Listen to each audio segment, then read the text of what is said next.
Welcome to episode 16 of Northern Lights, the online chat show which focuses on football in the north and northeast of Scotland. My name's Martin Johnston, and each week I'm joined by our resident journalist and fellow Rothesloon, Dave Edwards. Also joining Dave and I each week are three well-known names from North football, both from the past and the present. Just a few guys reminiscing about the good old days and from time to time giving a distanced opinion on the modern game. A bit like Soccer AM meets the Antiques Roadshow. Our first guest has been involved in the refereeing fraternity for an astonishing 43 years. Bill McCry grew up in Inverurie, where as a youngster he played for various teams, including Inverurie Local Works and Dice Amateurs. A combination of injury and a move north with the Clydesdale Bank saw Bill end his playing career and joined the local referee association, and he was promoted to the senior list of referees in 1983. After only 4 seasons, Bill was promoted to Category 2, and he went on to referee for a total of 18 years before reaching the then compulsory age limit. On retirement, Bill became a referee supervisor, or observer as they are now known, before becoming manager of his local association in 2005. Over the years, Bill took charge of a number of top games in the north and ran the line in an international matches and the Scottish Cup final. We look forward to hearing about his experiences as the man in black. Welcome, Bill McCry. Evening, Martin. Thanks very much for that. Just run through my life, no problem at all. 3 minutes, that's it. That's it. Bill, it's lovely to see you. Hi, David. We had first had the pleasure of meeting, I think, possibly about 47 years ago, Bill, when I played in goal behind you. You were my centre half in the Clydesdale Bank team in Aberdeen. That was a long time ago, but happy days. It was happy days, David. The old Trades League in Aberdeen, which saw a lot of Highland League players play. And I think, if I remember, my duty was to make sure the ball didn't go near you. Well, I suppose that was part of your duties, Bill, but of course part of my duties was to keep our reserve goalkeeper out of action, because our reserve goalkeeper was none other than BBC Sports Sound's Richard Gordon. I was at Harbour Branch, Richard was at St Nicholas Branch, and he was my understudy, but to be honest, Richard was never going to get a game because A, I never got injured, and B, he wore glasses, and that was a dangerous mix at the time, but he was a nice lad, Richard. Yeah, he was. It's interesting when you see people that you played with moving into the media and with like a Richard, and I can recall Rob McLean actually playing for the amateur side I played for up in Russia. Yeah, famous names, Bill. We'll talk about that later on, I'm sure, but for the moment, it's a delight to see you looking so well, Bill. No problem, Dave. Our second guest is yet another West Coaster who had a great career further north in the Highland League. Joe Mulholland was born in Govan and cut his teeth in the junior ranks in Glasgow with clubs such as Rutherglen, Glencairn and Atherley. Joe moved north and joined Caledonian before spending 5 seasons with Brora Rangers. A move to Forest Mechanics in 1985 saw Joe pick up a Highland League winners' medal, before moving on to have spells with Clach and Elgin City and then returning once more to Mossett Park. Joe ended his Highland League career with Nairn County, where he spent 4 seasons after joining them in 1990. A very warm welcome to Joe Mulholland, who is joining us live tonight, all the way from Denmark. Joe, welcome to the show. Thanks very much, Martin. Thanks for that introduction. Good to see you. Nice to see you, Joe. And I'll tell you what, you've changed a bit. Unlike your great friend and fellow man from Govan, Rab Mulholland, who's as bald as a coot, as you know now, but you've still got that hair that you were famous for. Yeah, it's actually a wig. No, Rab actually stayed just round the corner from me in Govan in a place called the Wine Alley. I could actually see Ibrox Stadium from where I stayed. Well, I could see the Celtic end. That was a good end. Of course, you started your career at Celtic Amateur, Joe. Yeah, under 16s, yeah. Yeah. It was a good amateur team, won a lot of stuff in Glasgow. We actually we got to the final of I remember the Daily Express 5-a-sides at Meadowbank. But we get beat in the final with Esmill Boys Club. But they were a good side. One of the guys went on to have a good career, James McClough. So that's where I started. Yeah. Well, you must have. I played on these pitches once, an ash pitch.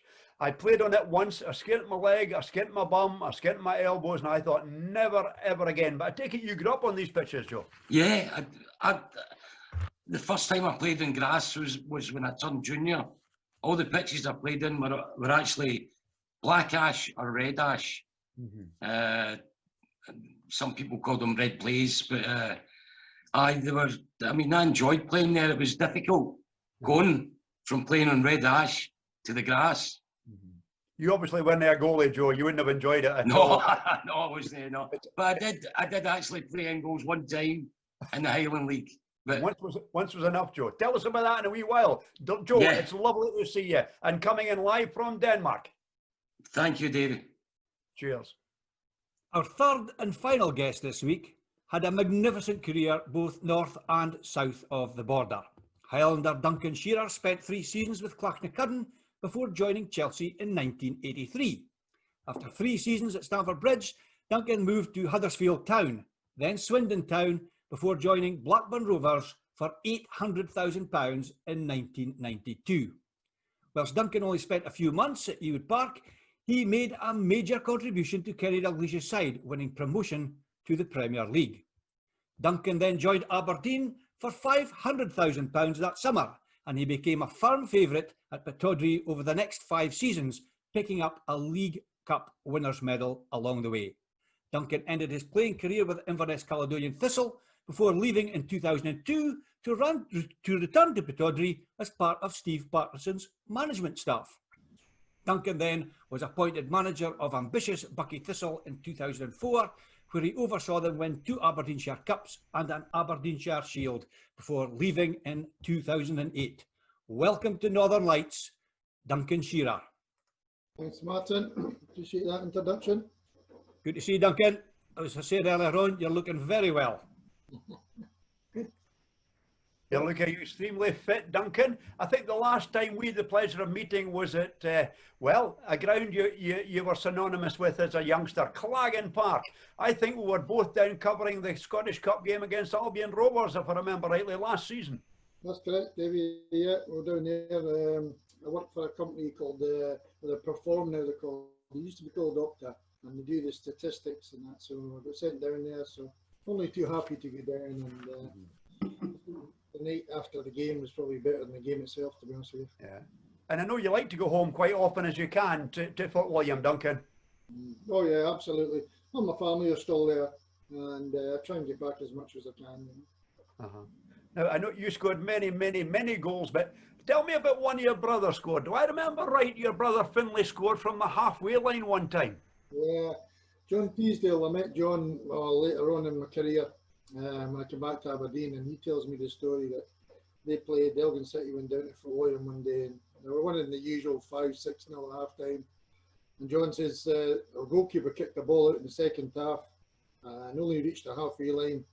You could see your brother, Midgie, Finlay his name is, but we call him Midgie, chased it down, and I thought to myself, he's going to hit this. And he just rattled into the top corner. He still tells me about it to this day. Duncan, we're going to talk loads and loads about your magnificent career very shortly, but for the moment, delight to see you and welcome to the show. Thank you, Dave. Dave, once again, I haven't had a look at the viewing figures, but I'm thinking we must be in well in excess of 15,000 by now. We are. Right? And we're averaging still over 900, which is quite amazing, Duncan. Yep. Duncan and Martin. On Martin.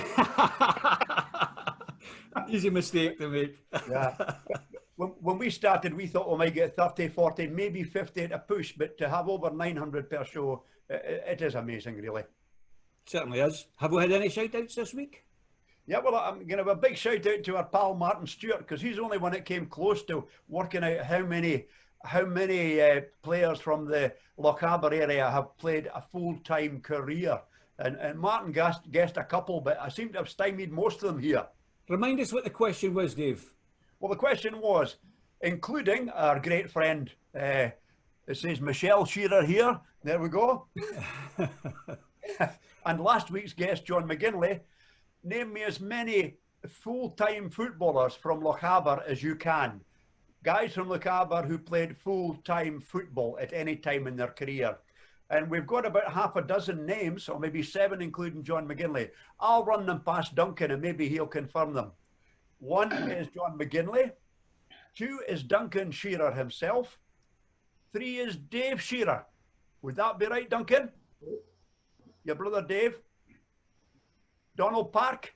Yeah. Mm-hmm. John Campbell, goalkeeper. Correct.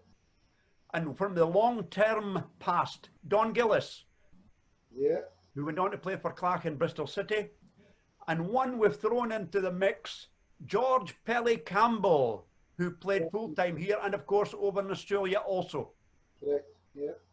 So for a small area, Duncan, it's quite an amazing figure. You've got 7 full-time footballers from a little place like Fort William and Cool. Yeah. It's not that long ago I was having this conversation with Charlie Christie. It's quite long ago, before Charlie went full-time, obviously, sorry, I'm losing my age here, it's about 20 odd years ago.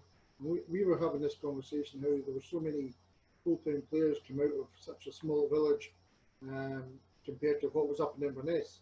Obviously that's changed over the last 20 years with Highland Thistle and Inverness Thistle amalgamating. So it's changed now, but years ago it was a real hotbed for football.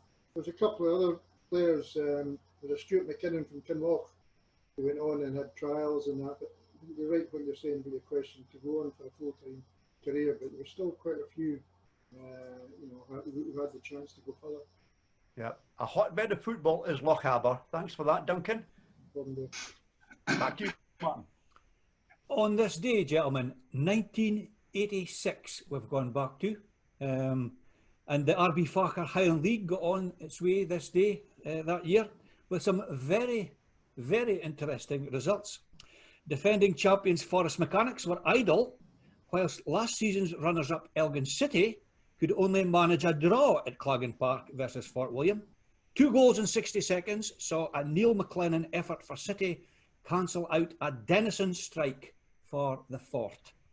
The Inverness clubs had a mixed bag, with Thistle sharing 4 goals at Kings Mills with Bucky Thistle, Clark going down 4-1 at Huntly, but Huntly went to top of the, Cally went to the top of the league with a resounding 12-0 victory over visitors Devonvale at Telford Street. The game, refereed by a certain Bill McCry, also saw the very first competitive hat-trick by Cally defender Bob Summers. Oh. Elsewhere, there were victories for Keith, Nairn and Peterhead against Lossiemouth, Rothes and Brora Rangers respectively.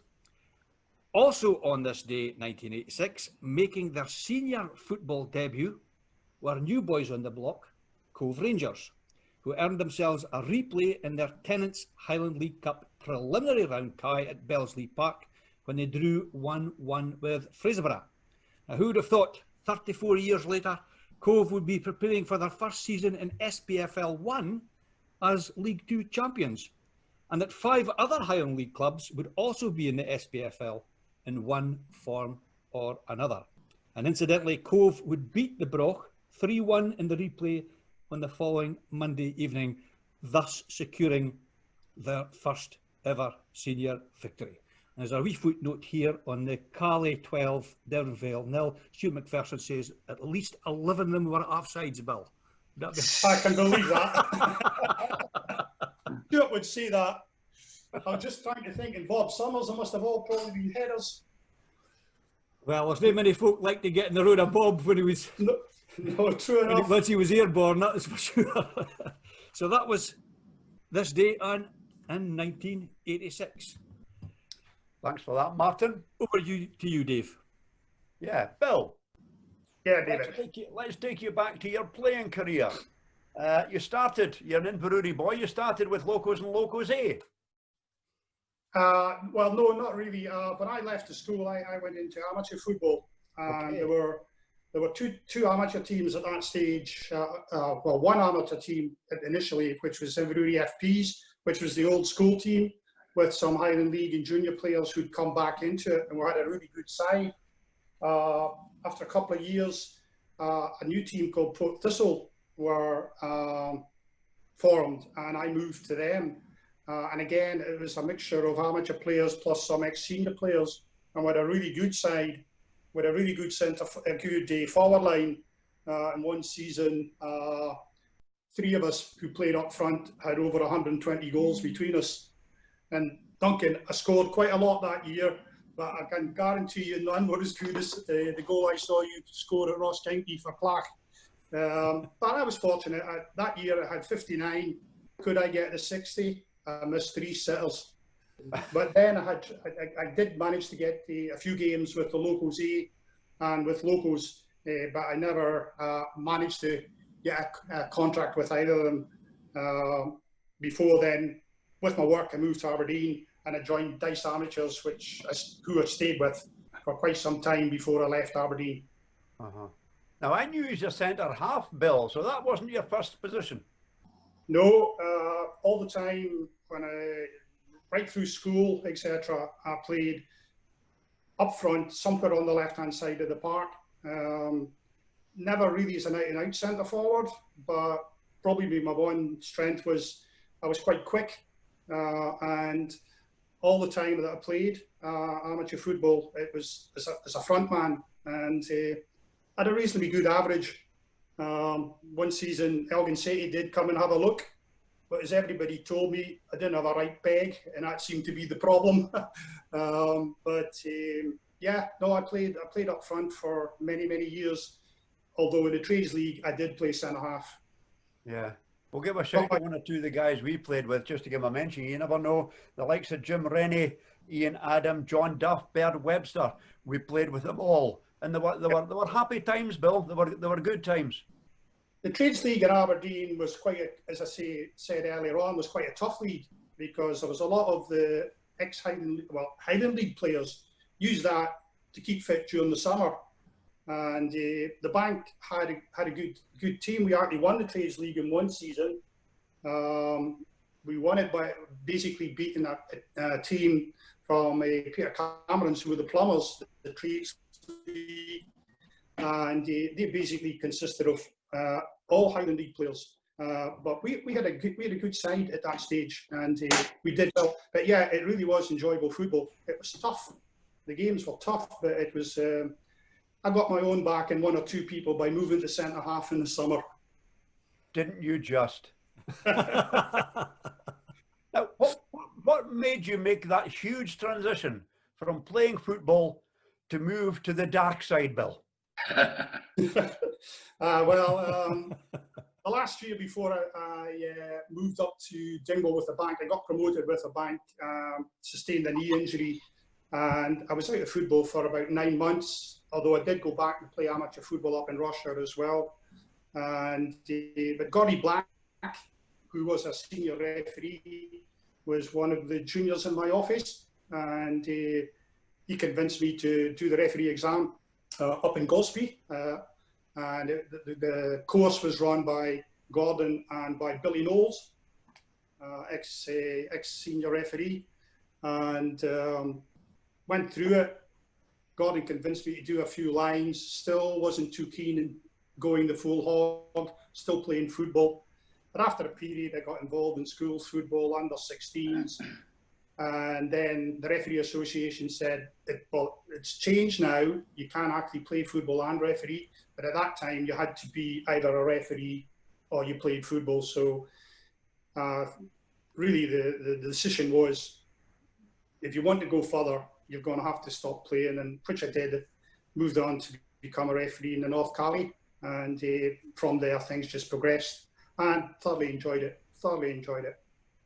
Funnily enough, Bill, it almost mirrors what I was doing at one time. I was out for 9 months with a knee injury, and they said I could have a cartilage operation, but it might not work. But if I rested it for 6 months, it would possibly be okay, and that's what happened. I sat the referee's exam. I refereed in the amateur leagues in Aberdeen, and that made me, for 3 months, realise that refereeing was not for me. Some of the abuse I took was unbelievable, absolutely unbelievable. I couldn't believe the things they called me. One guy was going to pan me at the end of the game because I sent him off, and I thought, this is not for me. So I went back to playing. Martin, you've got a tale to tell. No, I was just going to say, you could say, yes, sir, correct, I am a banker. Very good. I went on to do the same, Bill, refereeing some schools football. I remember refereeing Elgin Academy against Alness Academy under 15s, and Ross Jack scored 4 or 5 that day. You know, and it was a great, it gave you a better understanding of the game when you knew what the rules were and you knew how to enforce them. You know, did you find that when you started to referee as well, Bill? Yeah, definitely that. As a player, you knew the rules you wanted to. I'm pretty sure that Duncan and Joe will say that. You sort of took the rules and into how you wanted to see the game played. Becoming a referee, you realised how they had to be applied. And it does take a little bit of getting used to. Certainly you need to have a wee bit of a thick skin with regard to what you said, David, the abuse that you used to get. But I must admit, I quickly got over it, and I really enjoyed refereeing at the junior level, in that time the North Caledonian League level, travelling about the North, and it was really good. Just the experience of going refereeing teams where you never knew you didn't know anybody, and maybe that was a good thing because they didn't know me. But was fortunate enough to get that experience and get onto the senior list, thanks to Robbie Harold, late Robbie, who came and saw me up in Bonan and thought I had a good game and put me forward. Yeah, it was enjoyable. I must admit, I really did enjoy the refereeing, and it was good for me because it allowed me to move on to football at a much higher level than I would ever have seen if I played. There is no question of that. The only thing was I had more injuries refereeing than I did when I played. We're going to expand on that very shortly, but for the moment, thanks for that, Bill. No problem. Before I go to Joe, Bill, I'm going to ask you, can you remember what your first ever match fee was? My first ever match fee? So I'm talking about, have you started off in amateur or welfare? Do you remember what it would have been? Yeah, I mean, if I remember correctly, the like of the amateurs up, or well, the Russia amateurs as they were at that stage, it would have been about £3 or £4. My first amateur game in Elgin, Stodlich against RF Kinloss, and I got £4. Yeah, as I say, it would have been £3 or £4. I mean, obviously, school football you didn't charge, and under 16s you didn't charge. That was all learning experience. That was experience in the bank for you, refereeing at that level.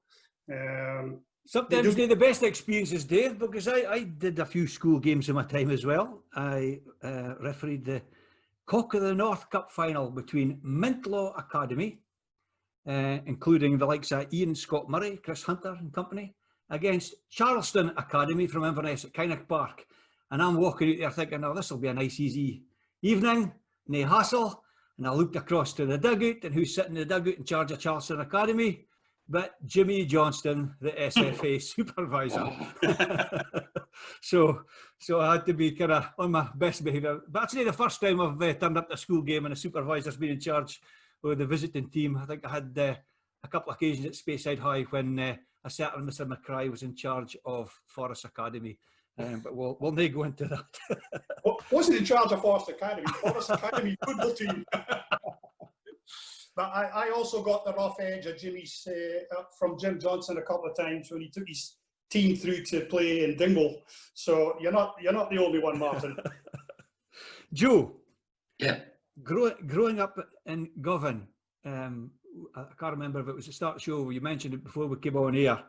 You obviously sound very much like him. He's been on the show a couple of weeks ago. You're going to have to prove to us that as you're here, you're not Rab Mulholland's alter ego, are you? He's got a new career Actually, as a stand-up comedian, and he's got a few alter egos. So we just want to make sure that was the case. Yeah, that's what you hear. So, did you know Rob as a youngster growing up? No, I never. As I said, we came from the same area. Yeah. But at 6, I moved out of Govan and went to a place called Cardonald. But most of my football was played in Govan. Okay. So, and who do you play for initially as a youngster?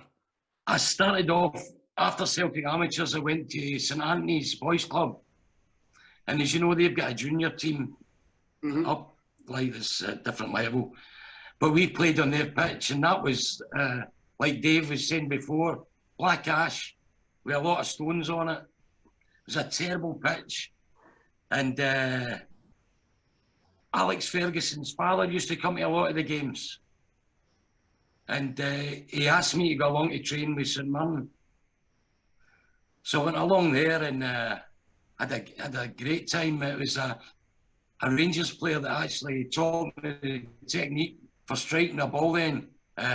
Dave Penman, not Dave. Oh, geez, what's his name again? He passed away about 3 years ago. Dave Proven. Oh, yeah. Okay. He was a left back for Rangers. Yep. So you never seen much of Fergie there. It was always Dave Proven. It was out taking the training, doing wee drills, and it was really good. I really enjoyed it there. But then I signed for St Anthony's Juniors while I was training with St Mirren, and then Fergie was on the phone about 3 days later saying, "We want your boy to sign." To my dad, and I was walking about with £40 in my pocket that I got a signed non-fee off of St Anthony's. I was really happy with that, but I don't know what would have happened. I mean, it was great being with St Mirren, but the move to St Anthony's, it gave me a lot of experience because it was mostly ex-professionals that was playing there, and you learned off them. Yep, and a tough league, Joe. Yeah, it's really hard, the Glasgow Juniors. Yeah, I thought the Highland League, when it came up, would have been the equivalent of the Junior League, but it was another step up. It was harder in the Highland League than it was in the Juniors. And you went on to play for some quite prominent sides in the juniors at that time as well. Yeah, I went to Benburb after St Anthony's. They're in Govan as well, and I actually broke my ankle. I was to go to Brora Thistle with Bertie Auld. At the first game I played with Benburb, I was playing against the likes of Bobby Russell and Joe Coyle, and that's Oni's older brother. And we played against Shettleston. They were a really good side. And we had a guy, Derek Perlane's younger brother, Nigel. He was on an S form with Rangers playing with Benburb, plus all the experienced boys that were playing with them as well. So, but I played 3 games, and then I went with my friends because we were meant to be playing the Toker Hibs. And I got a new ball, a Mitre multiplex, and because it was snowing, the game was off. And we went to the Shield Hall football parks. Used to be called the 50 pitches, and it was covered in snow. And I was running, keeping the ball up, and just next minute I was seeing stars, and my ankle broke. And I went to the Southern General and got screws in it that night. So that stopped me a bit, but I got back to the juniors after that, played with Rutherglen Glencairn, and then I got a move to Atherley, who were one of the top junior teams at the time. Yes, indeed. So, I mean, they're obviously from my experience, Atherley are one of the most prominent sides in junior football. Sort of frequent visitors to the Scottish Junior Cup final, etc. So it must have been quite an experience for you. What kind of crowds were these guys getting in them days? 300 at Dunterley. That's the pitch they played on. I was about the same with all the maybe 300-400, except for Pollock. who was getting sometimes 2,000. But Atherley had like the whole of our head, kind of all the guys that liked football would come out and support the team. Lex Richardson had just moved from Atherley to St Mirren when I came in. So they were a good side. There was a guy, Willie Young, playing outside left that moved to Aston Villa. He was a great player, but he ended up getting injured and moving to Torquay. But it was good experience. And a lot of junior clubs had players on loans. There was relationships with most of the senior clubs at junior level. There was nobody on loan with us at the time. There was, when I played with Glencairn, there was a guy called Jeff Curran, who was a Celtic player. He played with Scotland under 16s because he came from the same area. So we used to get the train to Rutherglen. And as I said, Nigel Purlane played with Bemberg. There was like it seemed to be the S-form guys that were going out there just to kind of harden them up because it was a really, really hard league. Of course, you wouldn't have recognised the junior league in Glasgow now because I think they've almost moved completely carte blanche to form the new tier of. Is it Bill? Is it the West of Scotland League? They're going to call it West of Scotland. Yeah. Because I saw something. One of our players at Peterhead is going away to play for some of these clubs, and it mentioned something along the lines. It's West of Scotland League A Conference or something like that. Yeah, So, I think there's 63 teams have gone across. Yeah, It's kind of decimated the juniors in that area. however, they're still going to be allowed to play in the Scottish Junior Cup, I believe. So it will still have the same Part of the deal. Any Junior Cup experiences, tales you can tell us, Joe? No, not really. We won the West of Scotland Cup when I was with Atherley. Yep. We played it at Kilbowie against East Kilbride, where we beat them 3-1. There was a big crowd at that game. Was that the year? There. Was that the first year they won it, or had they won it the year previously? I know they won it 2 years. No, they never won it the year before. No. Oh, so they must have won it the year after you left as well, then. All right. I know they get the year after I left. They get into the Scottish Cup final, but I think they lost that. Yep. The junior Scottish Cup final. Because I left the next season about a month into the season to go up to Inverness. Brilliant. Joe, we'll hear all about your exploits once you've moved north next time round. Okay, for man. now, over to you, Dave. Duncan, I'm going to transport you back almost 40 years to your debut in senior football. And what, as far as I know, it wasn't at Claggan Park. It was with the Grant Street boys. It was Clachnacuddin. Yeah, absolutely. I'd never actually played for Fulham. I only played a friendly with them alongside my brother who mentioned earlier against a Hibs select. So some sort of a fundraiser. But when you mentioned, Martin mentioned a goal scorer for Fulham when he was going through his 1986 thing. It was Dennison, John Dennison, played left back for Clare. He was behind me coming from Fulham. He'd seen me play in the local welfare team and took me up to Clare. You're going to say to me my debut was against Devonvale at home in a 2-each draw. Would I be right in saying that? No. Who was some of the players you played with at Clachnacuddin at that time, Duncan? Sorry? Who were some of your teammates at Clach at that time? We had a good team. John Dennison, Brian McBay was in goals. Billy Robertson was a manager, the late Billy. Stevie Wright. Paul Kenny joined us. Wizzy Dingwall. Brian McBay. Don Cowie. Fantastic players. John Flanagan from Fort William. Dougie Masson from Fort William. A couple of other Fort William boys on the bench as well, you know. So there's about 5 or 6 of us from Fort William came up and joined Clare. Yeah. You are making me feel old now, I've got to say, He Duncan. went to Elgin. Wizzy because wizard. He was a wizard, wasn't he? He was a wonderful footballer, Wizzy Dingwall. His fantastic intelligence. He was his knees were heavily bandaged by the time I got there, but he could still move the ball about, and he didn't need much pace because His pace was up in his brain. You know, it reminds me of what people used to say about Bobby Moore. He didn't need to run too fast because he'd be there 2 yards before the ball would be. You know, so yeah, and he was a fantastic person, was he? You know, he'd take you under his wing and give you a lot of tips and all that. So there was a lot of good players at Clark that used to do that to me. You know, one of them I was trying to remember the other day. And you boys are from Rothes. Is it Malky somebody? Calvin Malcolm. What's his name? Calvin Malcolm. No. Malcolm McDonald. Malcolm McDonald, a big tall. Malcolm McDonald, Super Mark. I played with Malcolm for about half a season, and he was. I learnt a lot from him when he came to Clark, and I was only young at the time. I was playing centre forward at the time. Then for a season, I got shifted back to centre half, a bit like Bill there, you know. So yeah.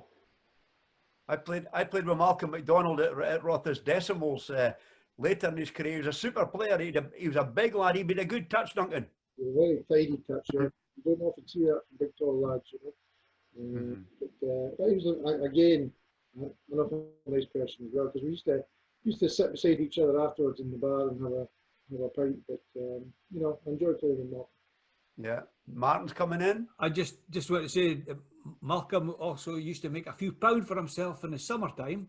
As an athlete, he used to go around the Highland Games circuit. So he would have the spikes on, he'd do the high jump, long jump. Yeah. And I think he made himself a few pounds for his holiday fund. Just through that. He's a good all-rounder. I'm not surprised he wasn't on the track, because he didn't do any bloody running when I was playing with him.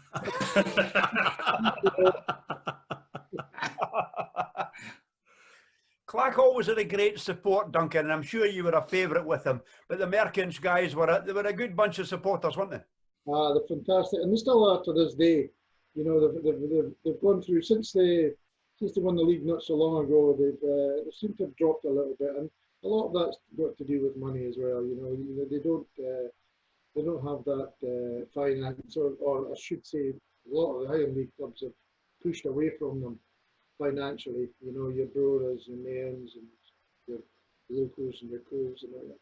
You know, for Martins coming in and that. So, and they've sort of been left behind. But when I went and trial at Aberdeen, David, if I just quickly go to that, I went with the chairman at the moment, young Ali Chisholm.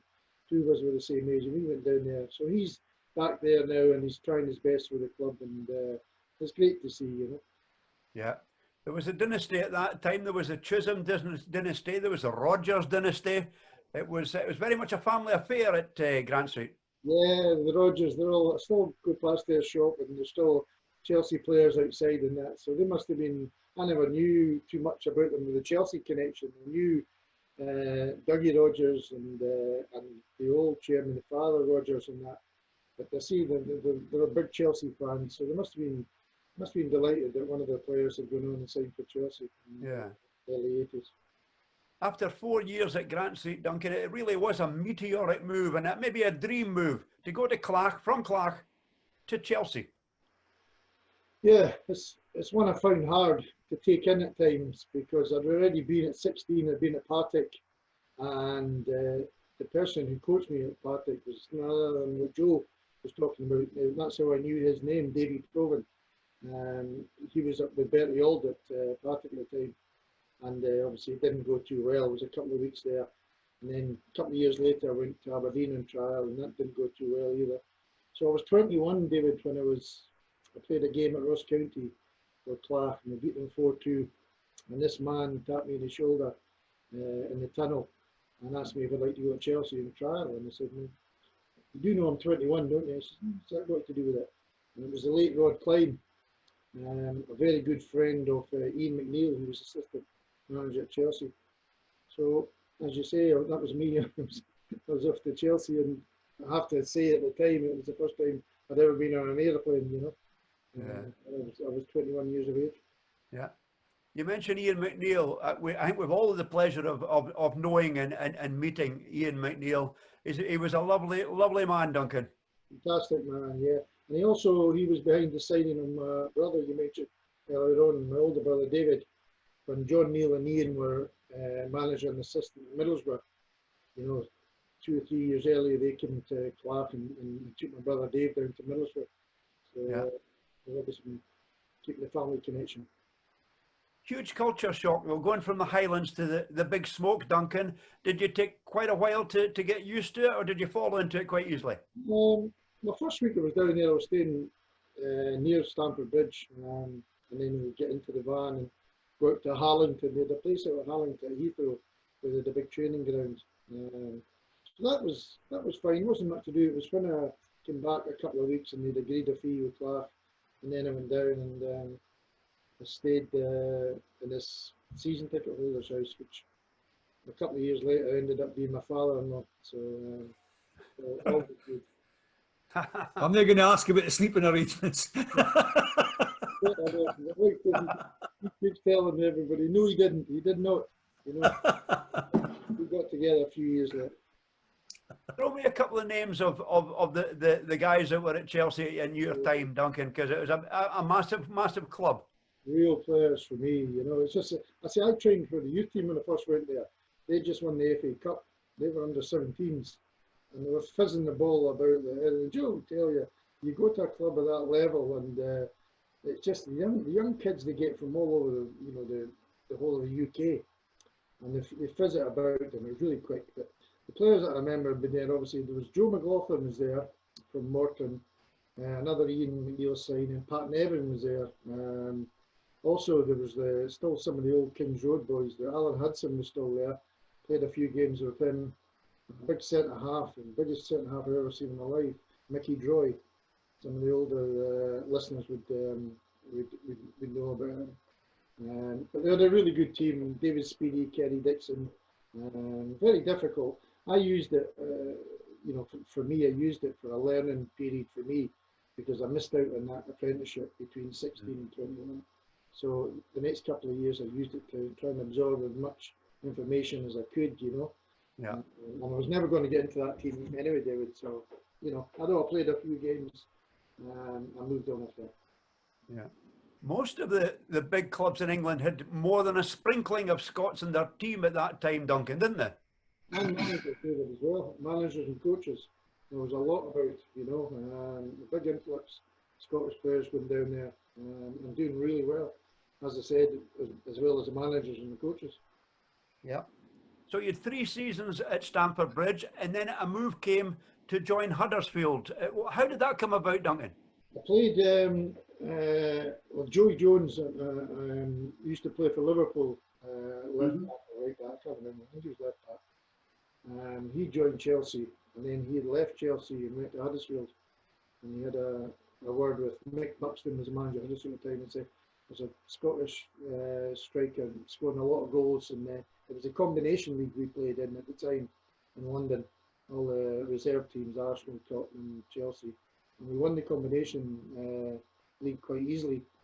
And then Joey had a word with Mick Buxton, and Mick Buxton came in. And John Hollands had by then had taken over because John Neal had retired. And John had said to me, there's a 2-year contract there. And I said that, listen, I've been here 2 years. And sometimes you just got to take a step back to try and get back up again, you know. I don't want to hang about here playing reserves. And he totally agreed with me and let me go, and I was off to Huddersfield. Okay, well, we'll leave you at your club at the moment at Huddersfield Town before we go and expand in the next segment when you move to Swindon. But for the moment, thanks, Duncan. Bill.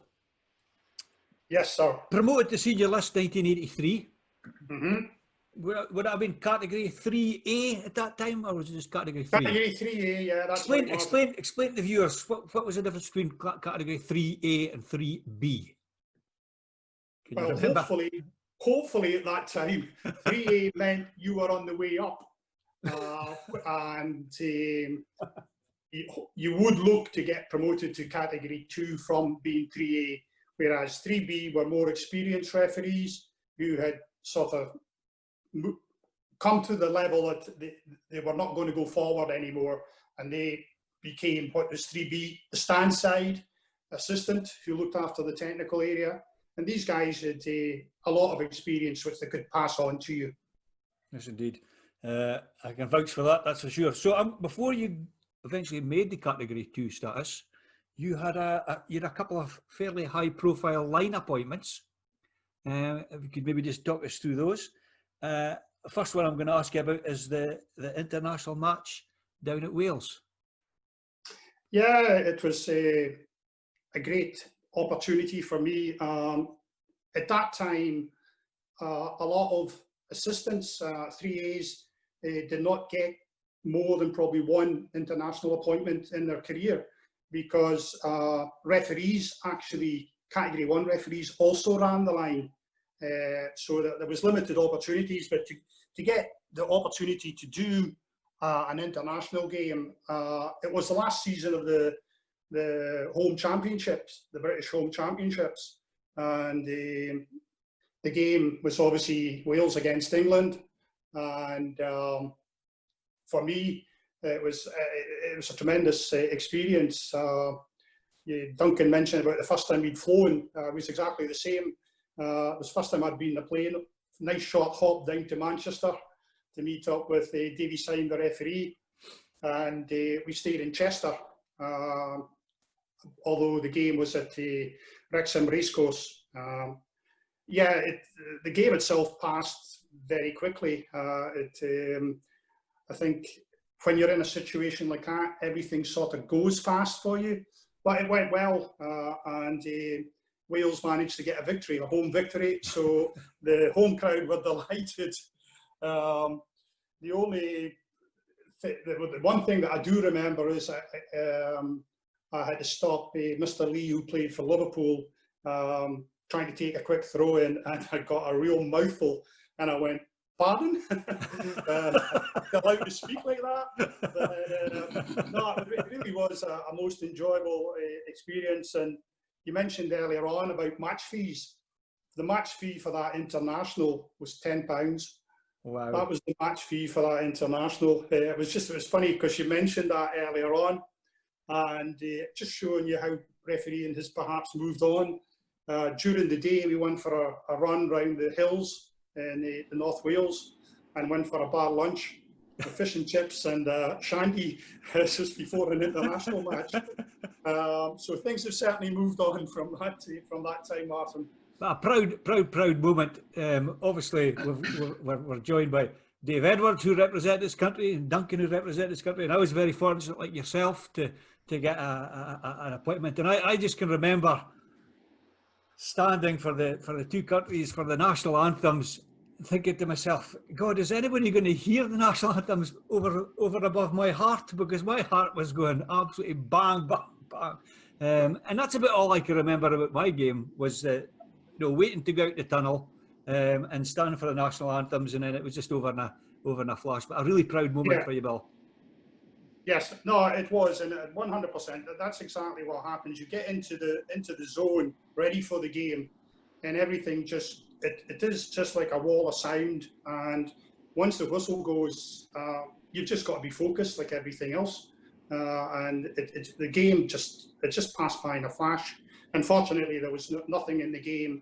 Davy Syme, the referee, had a very good game, and there was nothing in the game that came back to the match officials. Yep. For once. and from a personal point of view, I'm going to ask you a question.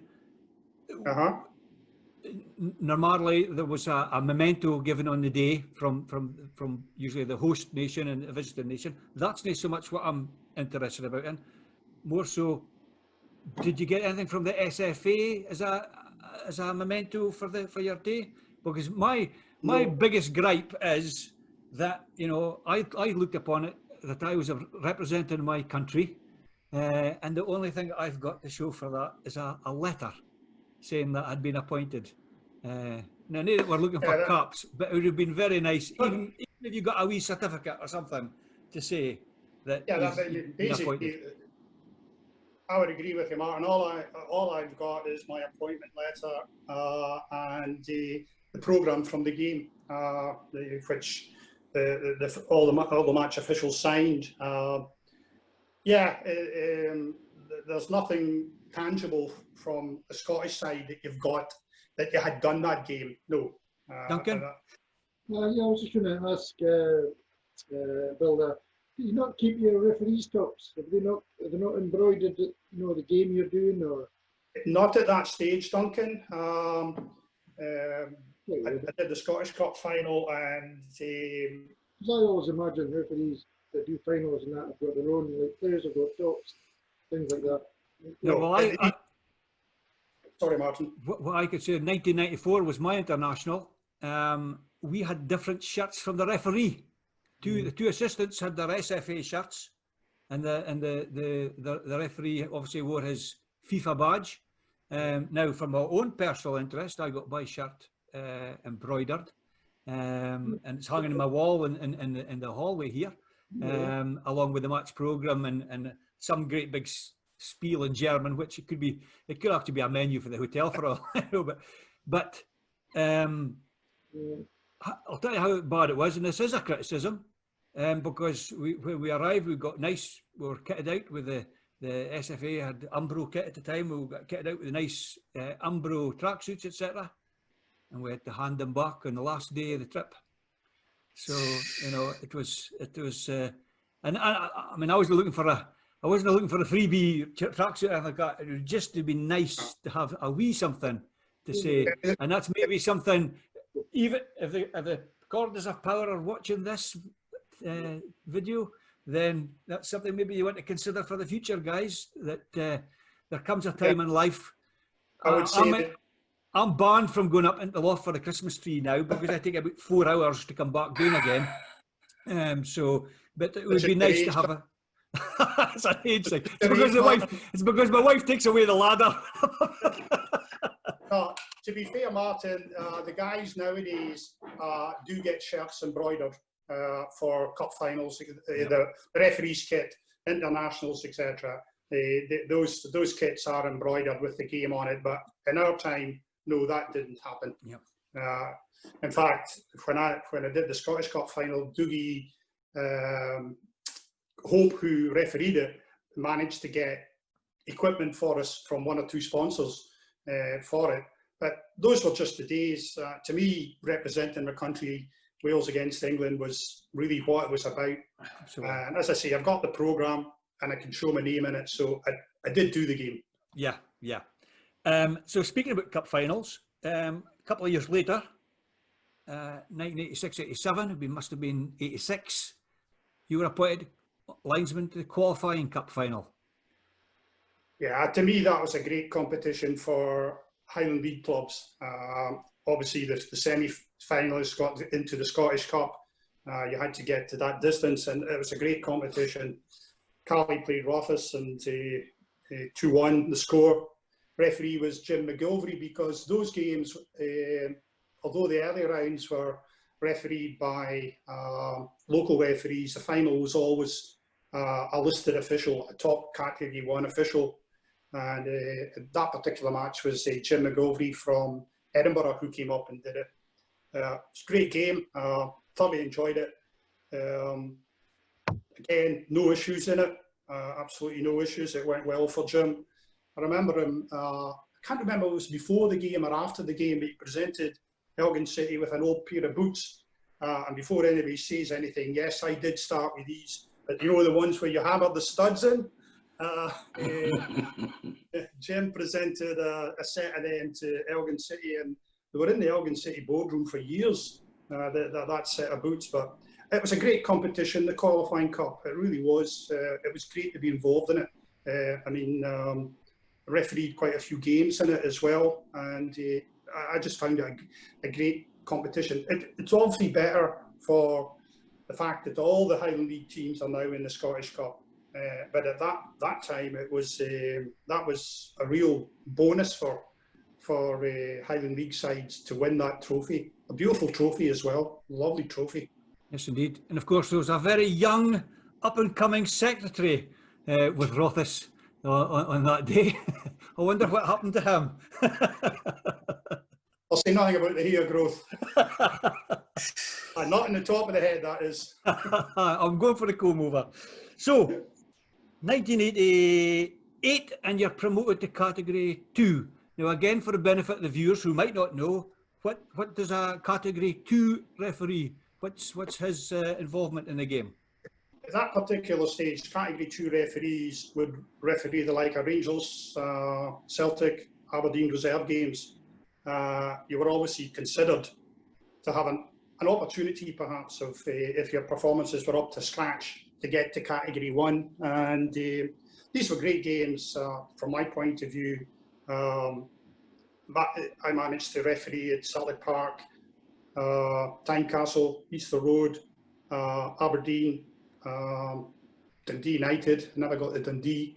Sorry, other way round. Dundee, but I didn't get to Dundee United. St Mirren, Joe, the refereed there a few times. So it was a great experience because at that time the reserve teams played a lot of players who perhaps had not played on the Saturday or who were coming back from injury, and they could be quite. They were competitive and they were good. Absolutely. I mean, again, I can vouch for that. Fantastic opportunity for an up-and-coming referee. In fact, we had a conversation just the other day there. There was a certain West Coast of Scotland club doing a presentation on Colt football teams, and it was mentioned that at Class 2 you arrived at the proper football ground, and so you made yourself familiar with your way around and the corridors and where everybody was, etc. And certainly in my time, it was a good time to be Class 2 because of the influx of foreign players in Scotland at that time. There was a pretty big who's who playing reserve football. And like yourself, I was fortunate enough to go to like Tynedice and Tynecastle, etc. Long drive home for St Johnstone, coming up the A9 on a Tuesday night with nothing to keep you company, but a wee travel package that used to get for Aggie. She used to look after you pretty well. Son, they've not sent you all the way down from Dufftown again. I think she looked upon it as a penance or something. Yeah, you're mentioning travelling home after a game. I remember doing a midweek game to Ibrox, obviously a late kick-off, and it was in January. And I was down just myself. I was staying in Fort William at the time, Duncan. So the run was through Glencoe on the way home, and did it no start to snow. And all I could see on the road was two tracks where a lorry had gone up in front of me. I followed those two tracks. And to be honest, if that lorry had gone in the ditch, I was going in the ditch. Went through Glencoe, and it was the most eerie situation I think I've ever been in. It was a total whiteout going through Glencoe. The car lights were coming back off the snow, and I can always remember when I got home, June, my wife, said, "Where you been?" And it was like, "I'm just glad to be home. I'm just glad to be home." So yeah, that was a long drive home that particular night. Yeah, and actually, joking apart, I remember some pretty scary drives. Coming up the A9, like you say, down through Aviemore, and can you see Newtonmore, etc. And likewise going over the Corsmall to Huntly, etc.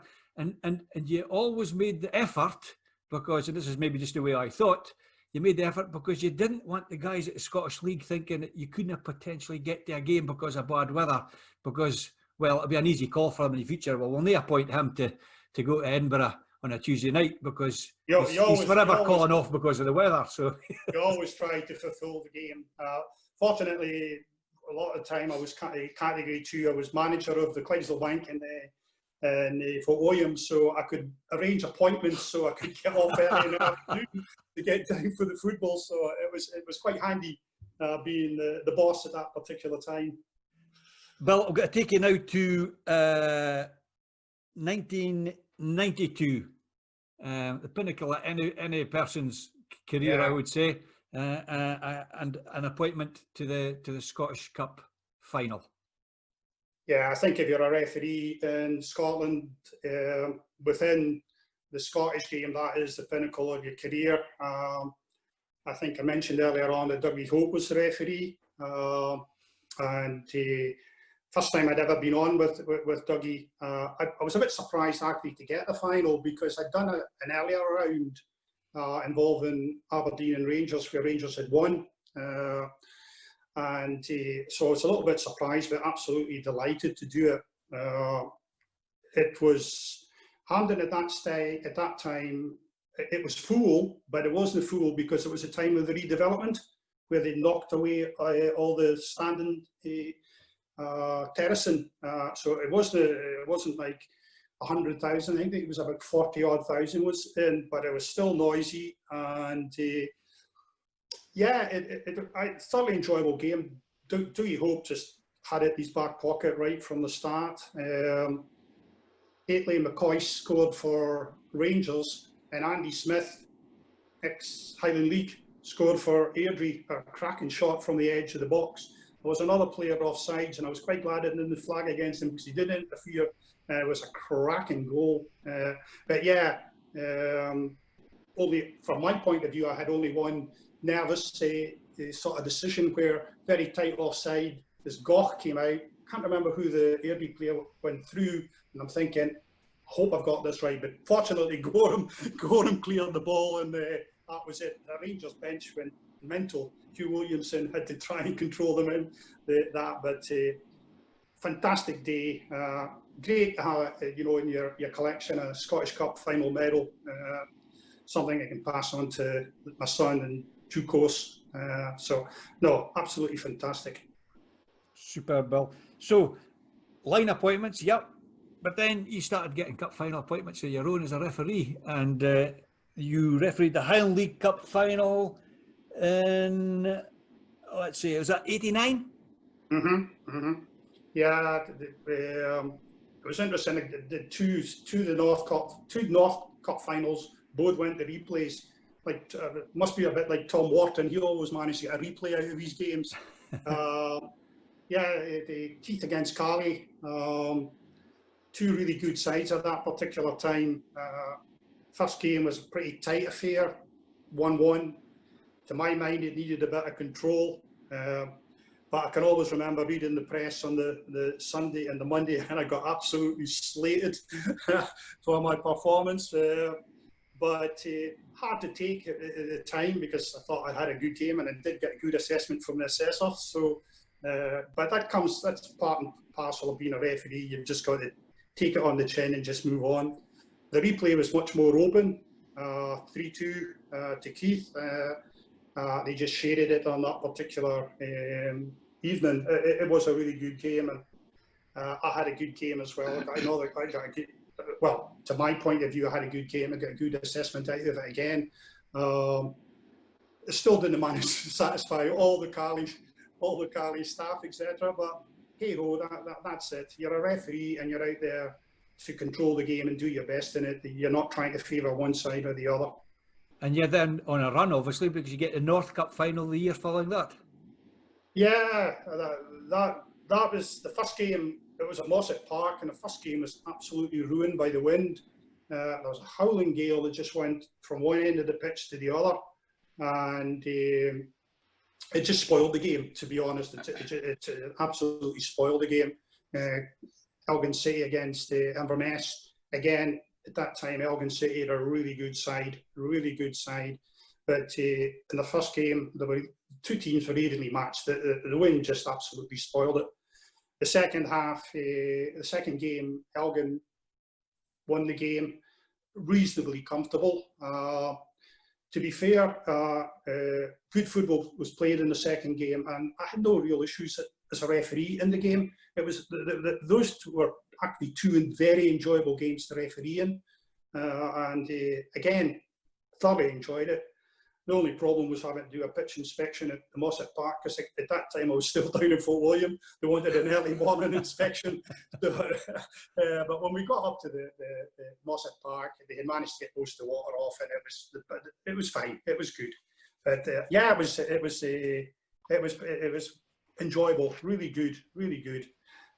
Pelly obviously was playing. Stevie Patterson was playing for Elgin at that time, and class player, really class player. But Pelly could also look after himself. There was one crunching tackle that he had. I remember in the second game. I think I spoke to him. I don't think I cautioned him, but although he had that bit of skill, he also had that bit of steel about him as well. Really class player. And then you refereed an international match, did you not?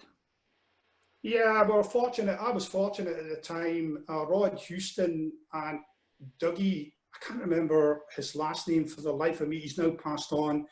Well, he was a teacher in Alness Academy, and they were both involved with the Scottish schoolboys international setup. And I was fortunate to be given 2 games as a referee, one against Scotland against Switzerland. I did another game on the line, Scotland against Holland, which was played down in Fort William, Duncan. It was actually played down in Fort William. Les Mortram refereed that one, and then I got the Scotland-England one. And to be honest, it was Scotland versus England. That was how it was approached. It was full on. This is the old enemy. Even at that level, some really skillful players in the game. I meant to actually try and dig out the programme, but like you, it's up in the loft, just to see if there was any names there that had actually moved on. What did sort of kind of surprise me a little bit was the stature of some of the English players. They were big physically, but even in the first game, the first game against Switzerland that I refereed, always remember, I had to caution the Swiss centre half. He'd taken a guy out a couple of times and I'd said, you can't do that, and eventually went to caution him. And I had to look up at him. He was about 6'1" with a full-grown moustache, and this was in the Schoolboys International. After the Scotland-England game, was a draw, so both sides are hopefully happy. Went to the dinner, and it was all local guys who had done the game, and we got a bit of stick about Scotland having to get the local refs to ensure that they weren't defeated. Let's put it that way. But no, I thoroughly enjoyed the Schoolboy Internationals. I started refereeing, doing schoolboys, so to get 3 games actually, 3 international games. It was great. And a lot of these games are now done by referees higher up than, so that opportunity is not there for some people nowadays. Bill, I'm going to finish up with one question that I always hated being asked, because not so much these days, but once upon a time you were on holiday, whatever, word would get out eventually in the company you're keeping or whatever that you're a referee, and they always ask the same question: what was the biggest game you ever refereed? And my answer was not always what they wanted, because they'd never heard of Cali and Inverness Thistle. So when I said Cali versus Inverness Thistle, didn't mean much to people on holiday. What was, in your mind, what was the biggest game you ever refereed? To be honest, the games that we've gone over are obviously all the big ones, but you mentioned the doing Cali against Thistle, and these were real battles. I had a season that kicked off with the Old Inverness Cup, and Cali played Thistle, and the first game went to a draw, so fair play, goes to a replay. But the league game in between was Thistle against Cali. So 3 games basically in the space of 10 days involving the same 2 teams. And at that time, there were some really good players, to be honest, there. And they were mates off the pitch, but on the pitch, these were really competitive matches, You learned a lot from them as well, like a Billy Uckert and that, Davy Milroy, Mike Andrews, and Peter Corbett, etc. You learned a lot from them, but those were games that, they tested you. Let's put it that way. They tested you. And finally, Bill, just keep in mind, we should have mentioned this at the start of the show. We put out a wee teaser on Twitter to advertise the show that one of our guests was an ex-referee who took finger wagging to a whole new level. Perhaps you'd like to enlighten the viewers about that famous incident at Telford Street. Yeah, that was, I think, 1988, round about that time.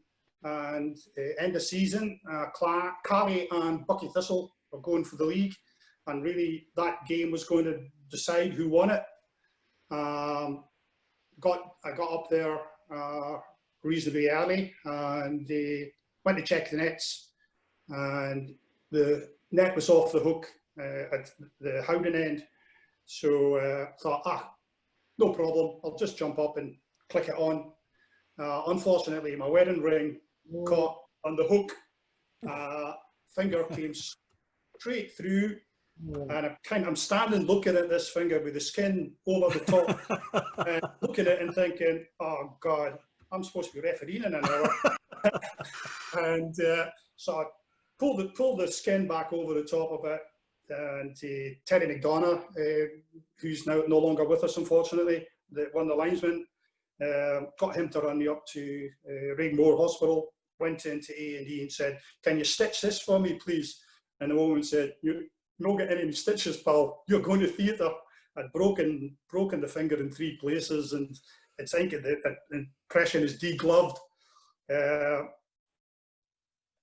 Had a pin stuck down inside it, so I missed the last probably 3 games of the season. Terry actually went back and refereed the game, and it was the only Highland League game he ever refereed, and he had a really good game, so I was pleased for him. But for about 4 months I had this finger with the pin stuck down it. Fortunately, Terry recovered my wedding ring, which was still stuck in the hook to Telford Street with the blood and everything all over it. He worked at college. He was in the technical department, and he took it down to the technical department and he sort of evened it all out.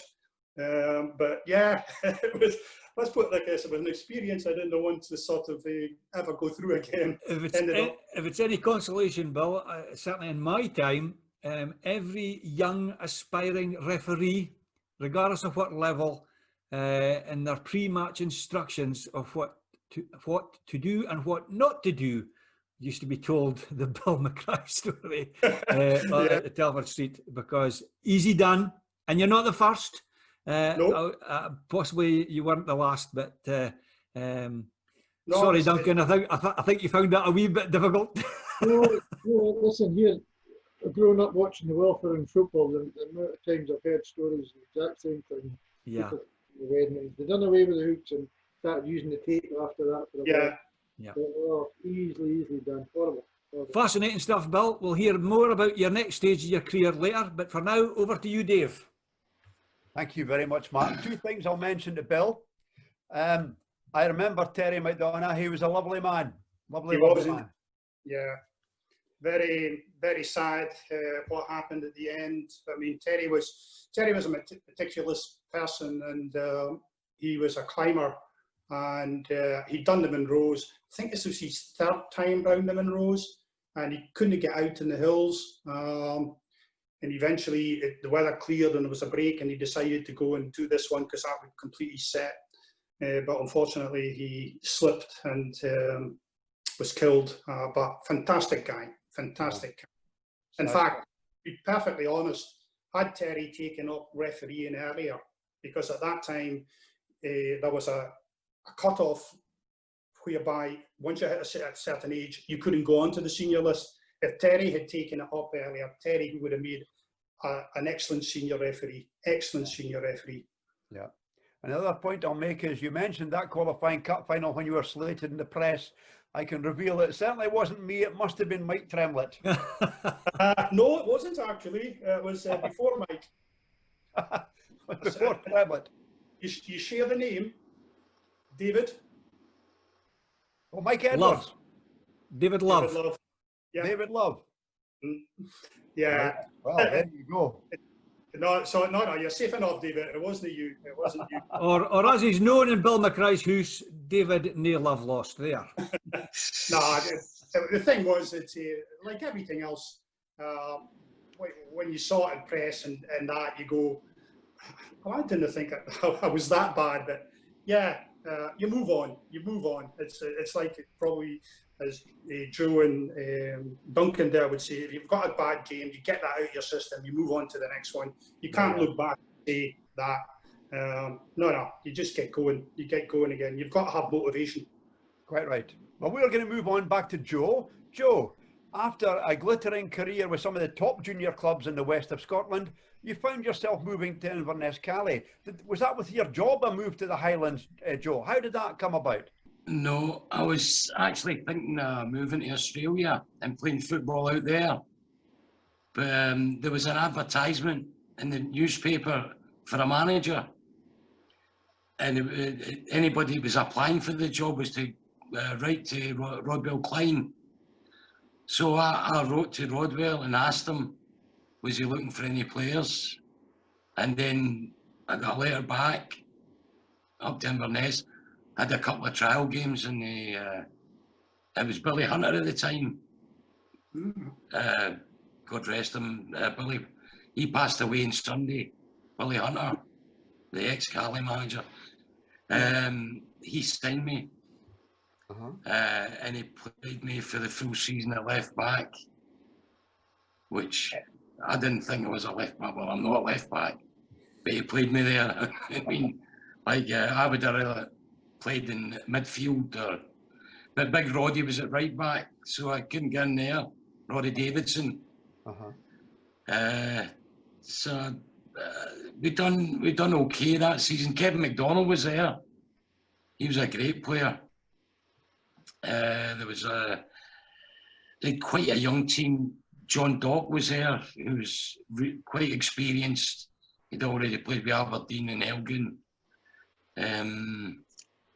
Who else? Bob Summers. Jeez, Bob's always there. He's a fun player. Yeah. Who else was there?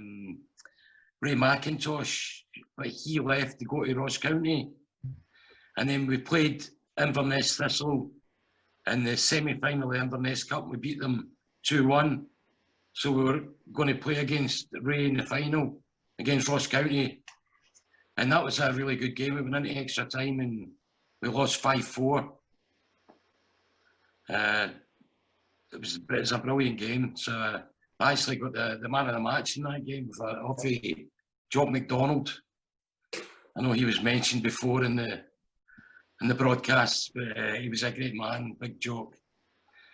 So yeah, it was not a bad season. We came maybe 4th, 5th in the league, I think.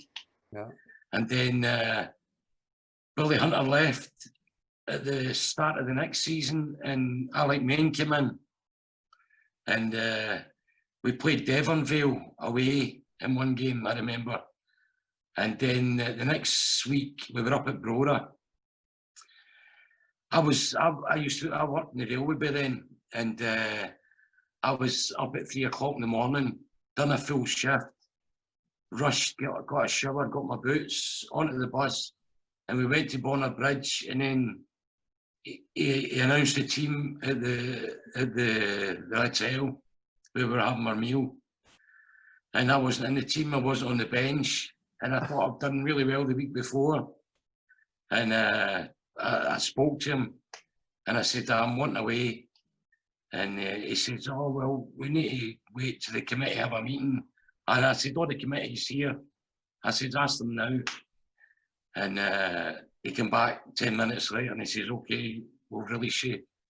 And then me trying to get back to that hotel, all the way back to Inverness, getting a bus to Tain and a bus from Tain to Dingwall. And I'd been as well going to the game and coming back in the bus. It was dull.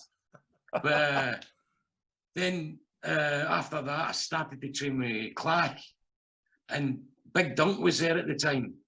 Because I remember playing a game at Cali Park for the Clack reserves, and Duncan was playing centre forward that night. I don't know if Big Duncan will remember it. Do you remember that game, Dunk? I don't remember the game, but I remember the story you just told there, because Charlie Christie told me that story about how you got the bus. And just oh, jeez. I was going to say, ask you what years it was, because I'm sure I played against you when you were at Cali, and because I remember your name on the team sheets. Oh, okay. 79-80. 79-80, your first season for both of you in Inverness. Yeah, 79-80. Yeah, that's right. I was there. I always knew you as a midfielder, Joe, you know. I preferred that. Yeah. I much preferred that, Dunk. But I mean, then when I moved to I moved to Brora, Bobby played me at right back instead of left back. But I used to train, actually, when I left Cali, I started training under Billy Robertson at Clack and take a right. I can't actually remember you at training, Duncan, but I remember you at the game. I didn't need to train, Joe. I just Oh, geez. That reminds me of me. Honestly, I hated training, running. I didn't mind doing it with a ball. No. But when you have to go, run, I hated it. It was nothing more boring. But yeah, so after that, I moved to Brora. And Bobby gave me a game right back. And we actually done really well. We won the North of Scotland Cup at Clack Park against Brora Thistle. We won 2-1. Davy Jackson scored and Alistair Hamilton. And then the next one, it was the League Cup final. And the big ginger-headed guy popped up with a header in extra time. Did you play in that game? Do you remember? I was playing. Remember David getting the equaliser? We went 1-0 up and then they equalised and then you got a goal. Was it an extra time? Yeah, it was near the end of extra time and you came flying and what a height you got up We and put it away. Oh, We got the ball in and we got the winner of that night, 2-1. It was a midweek game, wasn't it? it was a midweek game, aye. Aye, it was, it was a good game though. It was a really good game. I mean, like it could have went either way. You're a good goalkeeper, the boy John Suter. John Suter, yeah. Brilliant keeper. What a keeper he was. Yeah, very good. He was a fantastic goalkeeper. Did the boy So, sorry, Joe, did the boy in midfield, the boy Donald McCry, is it? oh, what a player. Oh, he was a player. He should have went pro. Oh, I definitely, but I don't think Donald wanted to leave the Highlands. No. He was happy up in Golspie, like his family, his job. I mean, he's just, sometimes he wouldn't even travel to Peterhead or whoever, but Fraserburgh. He just couldn't be bothered, but see on the pitch, oh, he was immense. Immense. Nightmare. There's a referee throwing his tuppence worth in there. Aye. So after that, we played. We got into the North of Scotland Cup final again, and played Cali at Inverness at the King's Mills, and that day we get beat 2-1 again. But it was one, and like, oh, you should have heard the songs for the crowd. Like there was about maybe 500 Cali supporters singing about me, and I was flattered. Oh, it was a great song. How'd it go? Wee Fat Joe, Wee Fat Joe, Wee Fat Joe. Oh man, it was so. Oh man, the steam was going out my ears. But it was another cup final. It was great for the boys from Brora and the supporters. Have got a great support. Up in Brora, they seem to come out. If Brora's doing well, they're all at the away games and stuff. So, but there was a time as well. This is a really good one. But I used to have to phone Bobby, go to the phone box and phone Bobby Duffy. I was like, what time's it tomorrow, Bobby? Oh, we're meeting at, say, if it's a 3 o'clock kickoff, 1:45, 2 o'clock. Oh, Bobby said, is there any chance you can give Andy Lister a lift? I was like, Andy Lister, the chief of police. I was like, Bobby, I've not even got a driving licence. And he said, well, you'll be all right with the chief of police in your car. I was like, oh, jeez. We're up there with Andy Lister. And I can remember getting across the street and he's like, how much time we got, Joe? I was like, oh, we're doing well with time. We'll be there about 1:45. The Ultimate's just up there, in there for a wee couple of drums for himself, I know, for me. Oh, man, what a man. Oh, and then we come home as well, and he was steaming drunk, like everything. Oh, but he was a great guy, Andy Lister. Oh, peachy a guy. And, well, there was another time where Hamish McCullough, you remember Hamish? Mm-hmm. Hamish gave me a lift up to Brora because there was no way of getting up there. And we were going through the Stray, and his windshield smashed, it shattered. He had to knock it all out, and we had to drive into the Ultimate again. and get all the glass and get it out of the car. And oh man, what a terrible day it was. And then get back in and drive without a windscreen all the way up to Brora, catching flies and wasps and everything. Like, oh, Jesus Christ, that was absolutely hilarious. That was my time at Brora. It was great laughs. Usually I went up with Big Fraser Taylor. Big Fraser was a really great guy, great stories as well. I mean, he told me this story once. I don't know if it's true, but you need to ask somebody else. Like, it was Ross County. There was a guy in the treatment table, and they sent for a doctor, and the doctor came in, and like he had one look at the guy, and he went, "Jesus Christ, that's the worst broken nose I've ever seen." He says, "It's not my nose, it's my knee." What do you think that was? Big Jim. Jimmy Oliver. Big Gio. I mean, Fraser was brilliant with the stories, like, and Bobby was a great manager too, Bobby Duffy. He'd done a great job up there getting to, before my time, they won the qualifying cup in North of Scotland twice to get into the final, and then the League Cup final. He'd done a really good job I suppose he'd pick a Sutherland, Bobby, for his players like up. John Sutter came from Thurso, and Grant Maxwell and Donald Allen. So, I mean, he'd a really good side. I'm sorry to interrupt this because it's wonderful stuff, but in those days it was a hike to go to from Inverness to Brora. Was it just the one bridge, or was just the one bridge at that time? You had to go through Muir of Ord and Dingwall and up that way. Yeah, there was only one bridge. No, there wasn't even a bridge. No, the only bridge. There was no bridge. Bona Bridge. A guy. Aye, Bona Bridge was the only bridge. Bona Bridge. And that's where you used to stop for supper. We went with Rothis as a young man. We used to stop at either the Bridge Hotel or the Cali Hotel at Bona Bridge. Mm-hmm. Yep. Happy days. Great days, happy days. But we used to stop in the Cali Hotel as well. Aye. Duncan, you want to come in? Yeah, fire on. No. You just mentioned Fraser Taylor, another striker I played with at Clare. Okay. Yeah, but I played with Fraser, really strong player. Very strong. Yeah. Did he play for the Jags? He played for the Jags as well. Yeah. He did. Fraser didn't know this, but we used to call him Crazy Horse, because he would put his body in anywhere to get a goal. He'd be diving in with his head in. So the guys in the car, myself, Ricky McCaffrey, and Nero McDonald, used to call him Big Crazy Horse, but Fraser didn't know that. Yeah. He'll probably know now. You don't want to meet him then, Joe. He's a great guy, Big Fraser.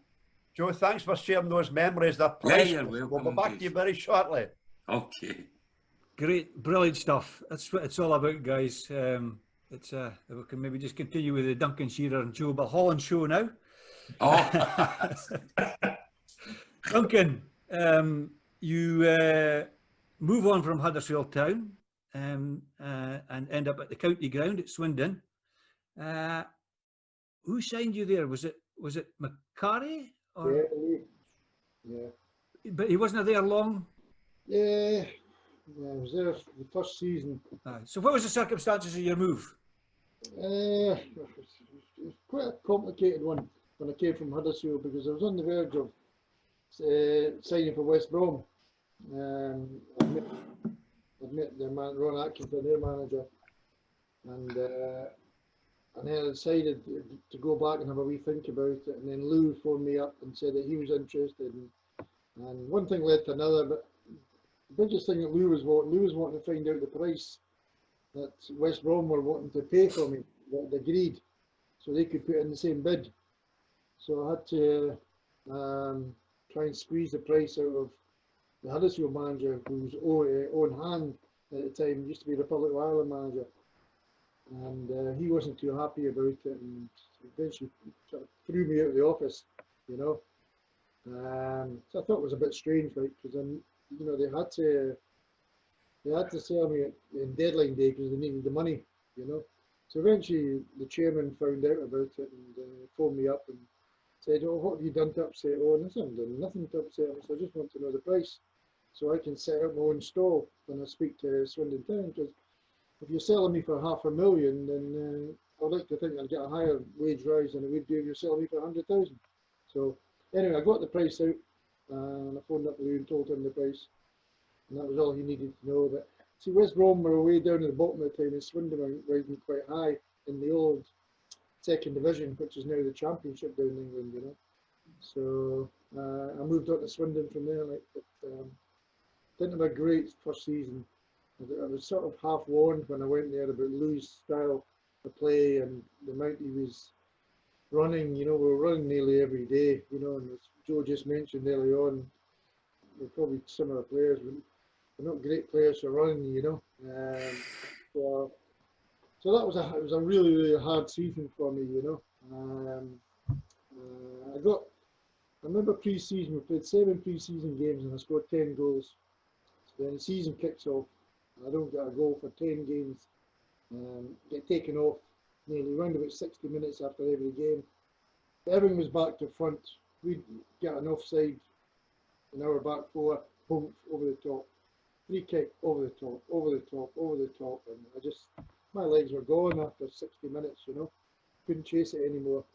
So I still ended up with the top goal scorer with 14. Once I got my first goal, it was a lucky goal against Crystal Palace. A wee flick up and a volley. The goalkeeper should have saved it quite easy into his hands and fumbled it into the corner of the net. So I managed to get a few more after that. But the pre-season, you know, we went away to America in holiday, my wife and I. And I told her on the plane back, I says, that's enough. This is not suiting me. The style is not suiting me. As much as I liked Lou, I liked all the boys, the style wasn't suiting me, so I needed to move. So I was on the verge of going back pre-season and asking for a transfer, and I got a wee tap on the shoulder from somebody else on the plane who'd said to me, he said, they'd obviously recognised me and said, see, you've lost your manager to West Ham. So I said, yeah. She says, Lou McCarry's just been announced, he's gone to West Ham. So we bottle of champagne ordered. I told where I was, and then there was just a list of international managers after that. And it was, for me, it was a fantastic. My whole career turned upside down the next season. Yep. So just name some of those managers. First round after Lou McCarry would have been a World Cup winner, was it? Ozzy Ardiles came in. Yeah, remember the very first training session he took, and he kept on Lou's second in command, a coach called Chick Bates. So obviously they were getting to know each other. First training session wasn't going too well. So Chick, you know, being the usual old-fashioned coach, right, everybody on the line, you know. And Ozzy, no, play. We play football. We don't run. The ball runs. We play. So the boys just took to it, and he brought in this damn information that hadn't been seen down there, you know. And we hadn't seen it, and he walked it through us week after week after week, and we knew exactly what we were doing.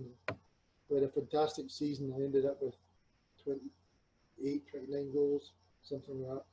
And we finished with the final at Wembley, which is the championship final now, the one that was played last night with Fulham. We were one of the first teams to play in that. And you were mentioning about mementos earlier on, about not getting mementos with strips and things like that, and things that you feel you should. We never got any medals there. We got a little silver thing at the end. We beat Sunderland 1-0 in front of 75,000 at Wembley. I think some of the boys are still having a case now, you know, that we should get medals, because I see them last night celebrating. They've got a massive big trophy and they've got medals, and we were one of the teams that never got medals for winning that championship. So that sticks a wee bit in it, you know. A couple of pictures at Wembley and that, you know. So, and of course, the playoff was a success, but things went sour for the club. Horrible. Very, very quickly. Yeah, in the holiday, I knew there was problems. There were problems that season. I remember we came back from a weekend trip in Cornwall, team bonding trip. You know what it's like, Joe, you know, when you're team bonding, weekend away, where you're just training all the time, you're not allowed to touch alcohol.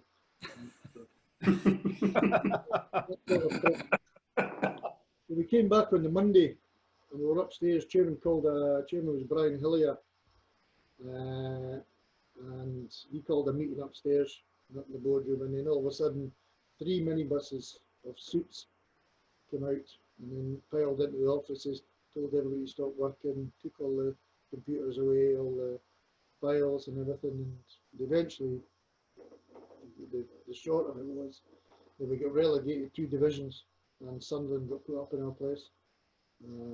We appealed against it and went back into the championship, you know. But I was in Jersey at the time when I first heard it, switched on the news, and I couldn't believe it because I was already looking forward to the fixtures coming out, you know, Liverpool, Man United and that, you know. Although I played a couple of games in that level with Chelsea early on, I never got a chance to play against them sort of, you know, that sort of level of football.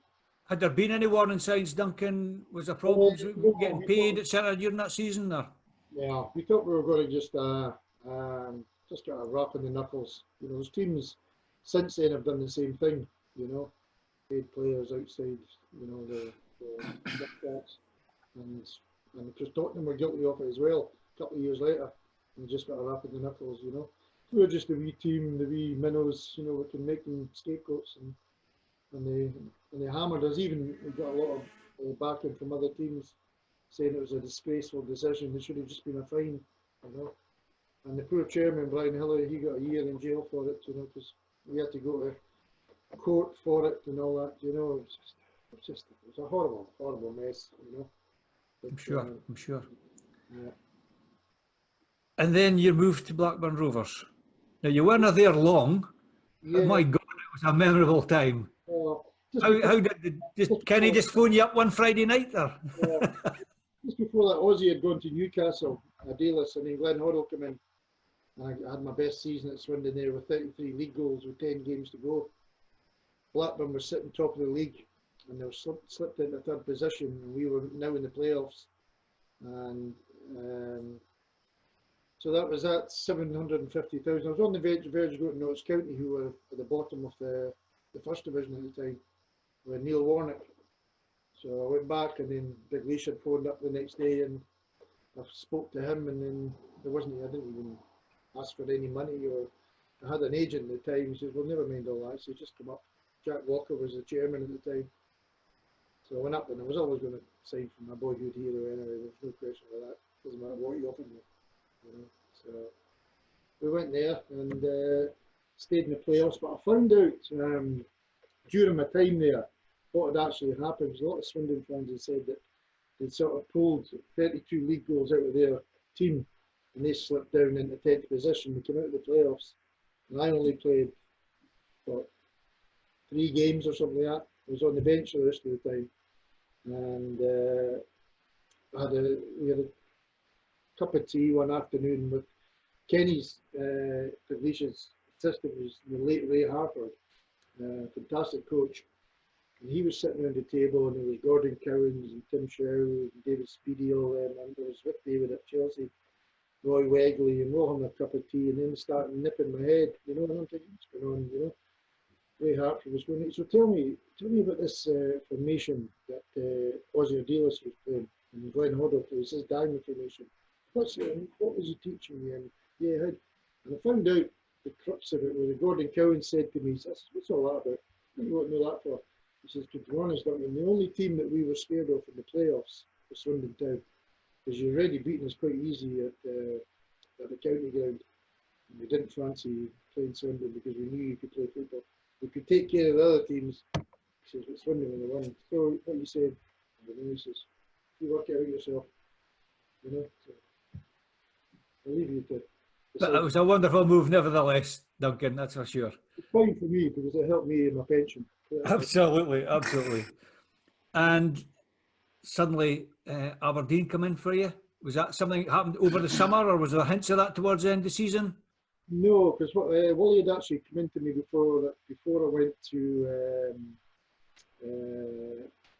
Blackburn. You know, they'd already shown an insight. And it all started with a journalist, David might know. There's a lad down in Ipswich called Mel Henderson. Don't you remember the name, David? He's a Scots lad. He's been down at Ipswich. We've covered the Ipswich games for years. And I got talking to him and that, and I says, listen, I think the Glaciers already told me they're going to buy Alan Shearer for 3.5 million, something like that, you know.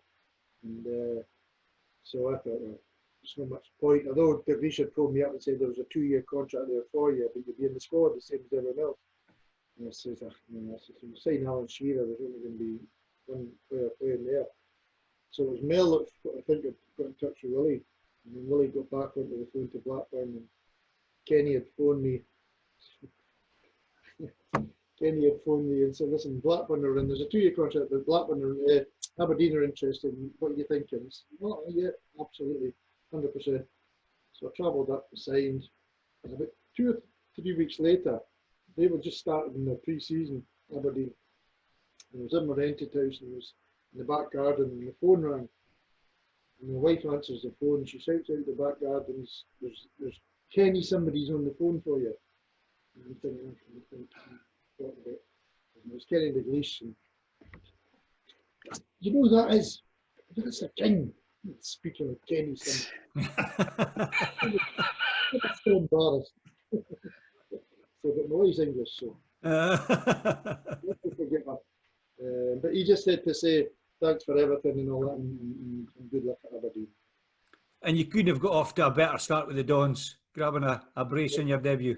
Yeah, a couple in the Hibs game. I was still a wee bit behind the Aberdeen boys in terms of fitness. I remember pre-season, Drew used to, they'd go away and play football, and Drew would take me and give me some running and that, you know. But I was playing in the first game and managed to go off to a couple of goals, which is, I always think it's important for a striker. It doesn't matter how many goals you score.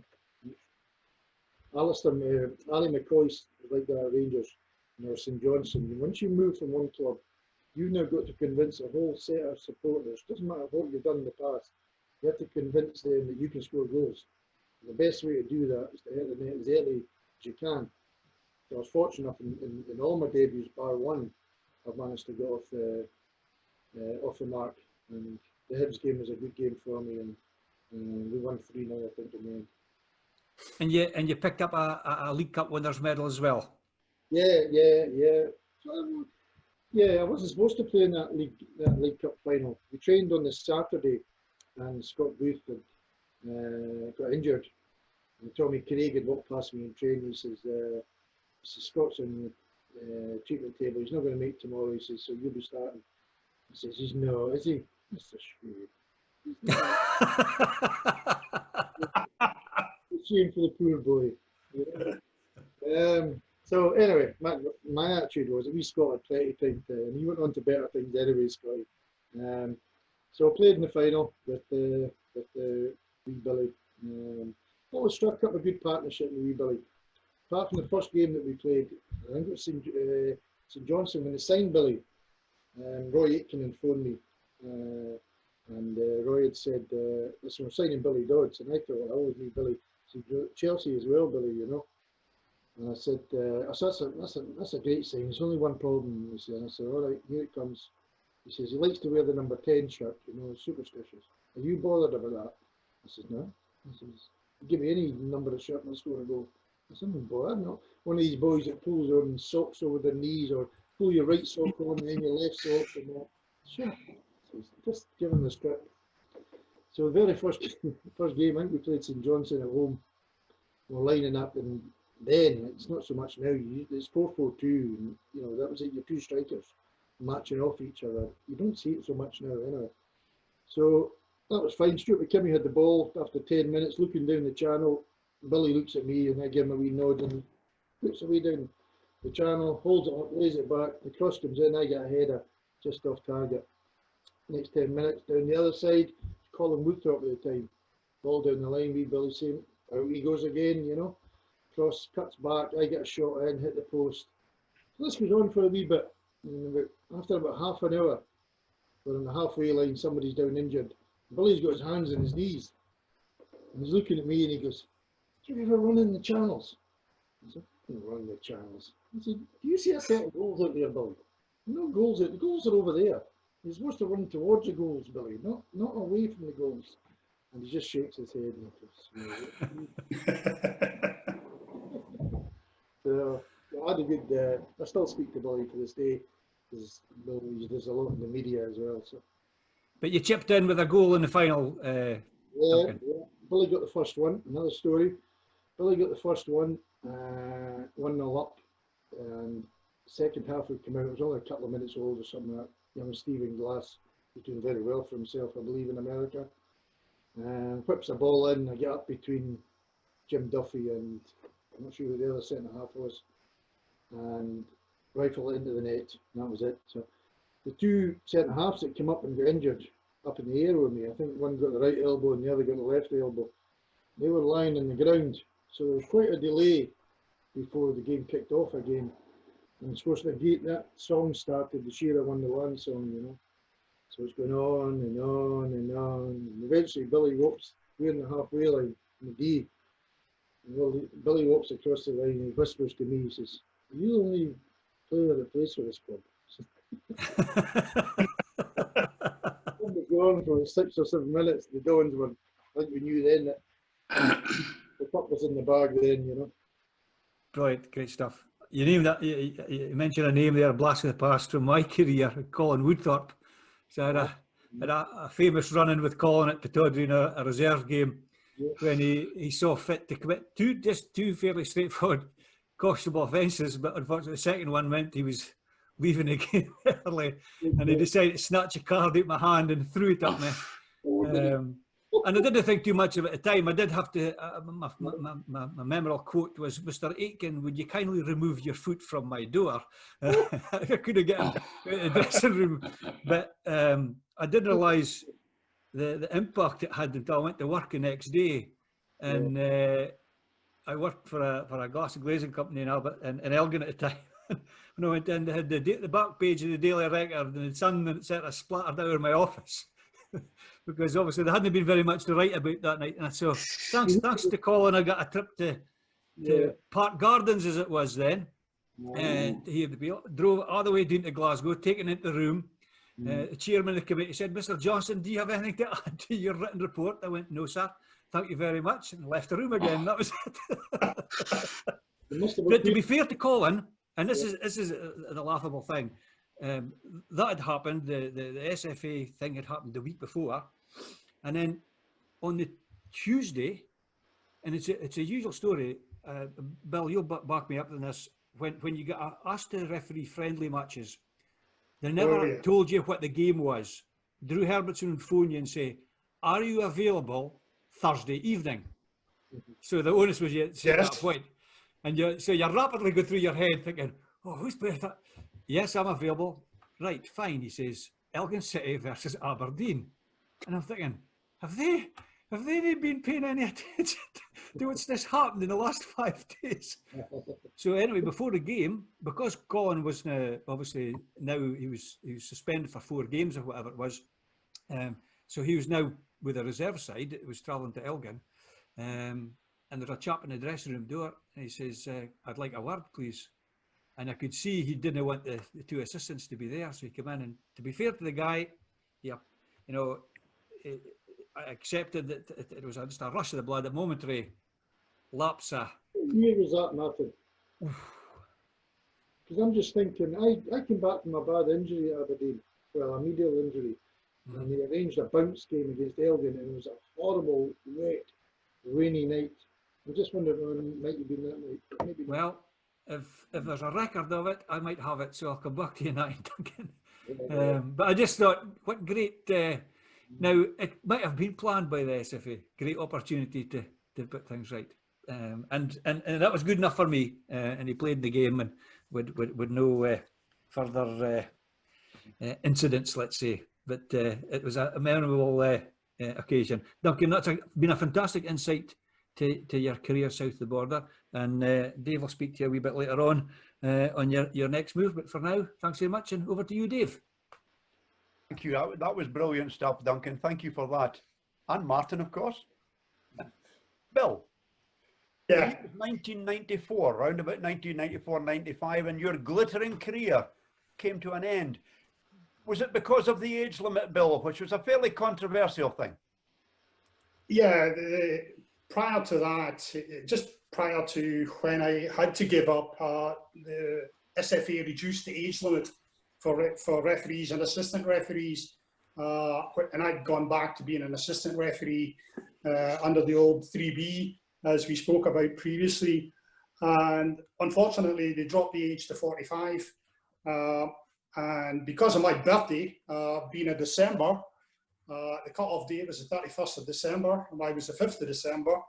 I missed out on basically another season. So I had to give up senior refereeing at 44, which was a bit hard to take, but I knew what the situation was. But to give up being involved in senior football, yeah, it was hard to take at the time. Yeah. At that time, you were probably one of the fitter referees, if I remember correctly, Bill.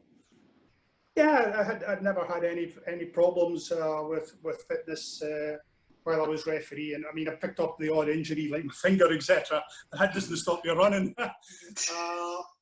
And I actually did my Achilles at Celtic Park, so those were the two main injuries. But no, I was still reasonably fit. But the SFA had sort of looked at it with the view that they wanted to take in younger referees. There was also a feeling that as you grew older, you didn't, your refereeing sort of standard began to move downwards. And it wasn't that wasn't really the case. And they did look at it and gradually over the years put the age limit up again. And now, of course, under law, you can't have an age limit. So it goes back to what, to me, is the fairest thing. If you're good enough and you're fit enough, then you do the games. As simple as that. There is no doubt that as you grow older, the stress of keeping fit, high-level games, that will kick in for some referees. And like a Hugh Dallas, for example, came off early. George Smith came off early. They got to the stage that what they had to put in to maintain what they saw as their level wasn't feasible, and which was, to my mind, credit to them. They wanted to maintain high standards, and if they couldn't do it, then you come off early. But there is no age limit now. As I say, it goes down to what your marks are from your assessor and whether you can pass the fitness tests, really. But yeah, it was going off at 44 from the senior list was hard to take at the time. I think being a player helped you in your refereeing career, Bill, because similar to say Brian McGinley of that era also, you were able to talk to the players, and the players, came back to you, I suppose, in a sensible way. You were able to maybe cajole and maybe not flash as many cards as some referees these days. Yeah, I think there's no question that if you played football and then go on to referee, you've got an understanding of the game, and you sort of can understand why certain things happen in a match, and obviously you try to use management to control it. Probably in my job helped as well, as you know, David, in the bank. I was running offices from about the age of 21, so you had to have a bit of management and man management. Well, what's what I say nowadays, person management, because obviously it was boys and girls on the bank side of it. But yeah, you took those management skills into games, and if you could talk people through games, then so much the better. I mean, two classic examples of that are probably John Docherty at Cali. I mean, you had a running conversation. We talk during the game just to keep him on side. Neil Gibson at Keith was exactly the same. You had to get Neil on side with you. And eventually you would just tell them to shut up, sort of style. But it was how you dealt with them. There were players who some referees had issues with. I can think of Chico McCarty. I got on fine with Chico. You just had to be straight with Chico. And Duggar Norris up at Brora. Duggar was great crack. And Donald Allen, who was mentioned at Brora. You had to manage those guys through the game. There was no point in trying to be the show off or anything as a referee. You had to have man management. Yeah, yeah. Okay, Bill, and within a year of retiring, you made the transition to become a referee, well, what that time was called a referee supervisor. It's maybe observer, I don't know the term now, but it was a supervisor at that time, wasn't it? Yeah, I went back to doing junior football in North Caledonian League football for a season. I also decided that, if I didn't like that, I needed something to keep me in football, because football has always been what I enjoyed doing. So I actually went and took the coaching, C licence coaching, and I was going to do the B1 as well. The class was done, believe it or not, by Neil Simpson and Neil McIntosh in Elgin, and Neefy McLennan, who played with Elgin City, did the same course. So I actually went and did that because I thought, right, if this is not going to work out refereeing-wise, I want to sort of have another string to my bow. It keeps me in football. So I went and did those courses. But there was one morning, I was in the bank office and I got a phone call from George Cumming. And George Cumming said, what are you doing Saturday? And I said, why? He says, want you down in Glasgow to the SFA for a meeting with Mr. Farry. I thought, what have I done? The first reaction is, what have I done? I said, I've got a game on Saturday, and George just said, get rid of it. I can remember the words to this day, get rid of it. So I went down on the Saturday morning, had an interview with the late Jim Farry, who has had sort of critics about the way he dealt with people. Tremendous chap, and I could say nothing wrong against him. The interview put me at ease, went through everything, and I was offered a job as a supervisor, which at that time was a combined job of being an observer, oblique association manager. And he said, right, that's it. At the end of the interview, we want you to take up this position. That's you finished as a referee. And I said, but I've got a game next week. And I said, I don't want to put a league out. So he gave me a week's grace before I had to give up the referee. And final game was at Cally Park, although probably Charlie Christie wouldn't have thanked me for doing it, because he got clattered in the first minute. And I just went, come on, Charlie, it's a foul and get on. Charlie was wanting a little bit more than that out of it. But yeah, I had been an instructor and coach at the local association for a number of years. And I'd also been a coach at the oblique instructor at the referees' annual conference. So I had done those sort of roles in the past, involved in coaching and that with referees. But yeah, I was glad of the opportunity, and it really arose because of Cally and Ross County, or the Inverness Cally Thistle and Ross County getting into the Scottish League. They decided they needed another observer, so it was a case of right time, right place.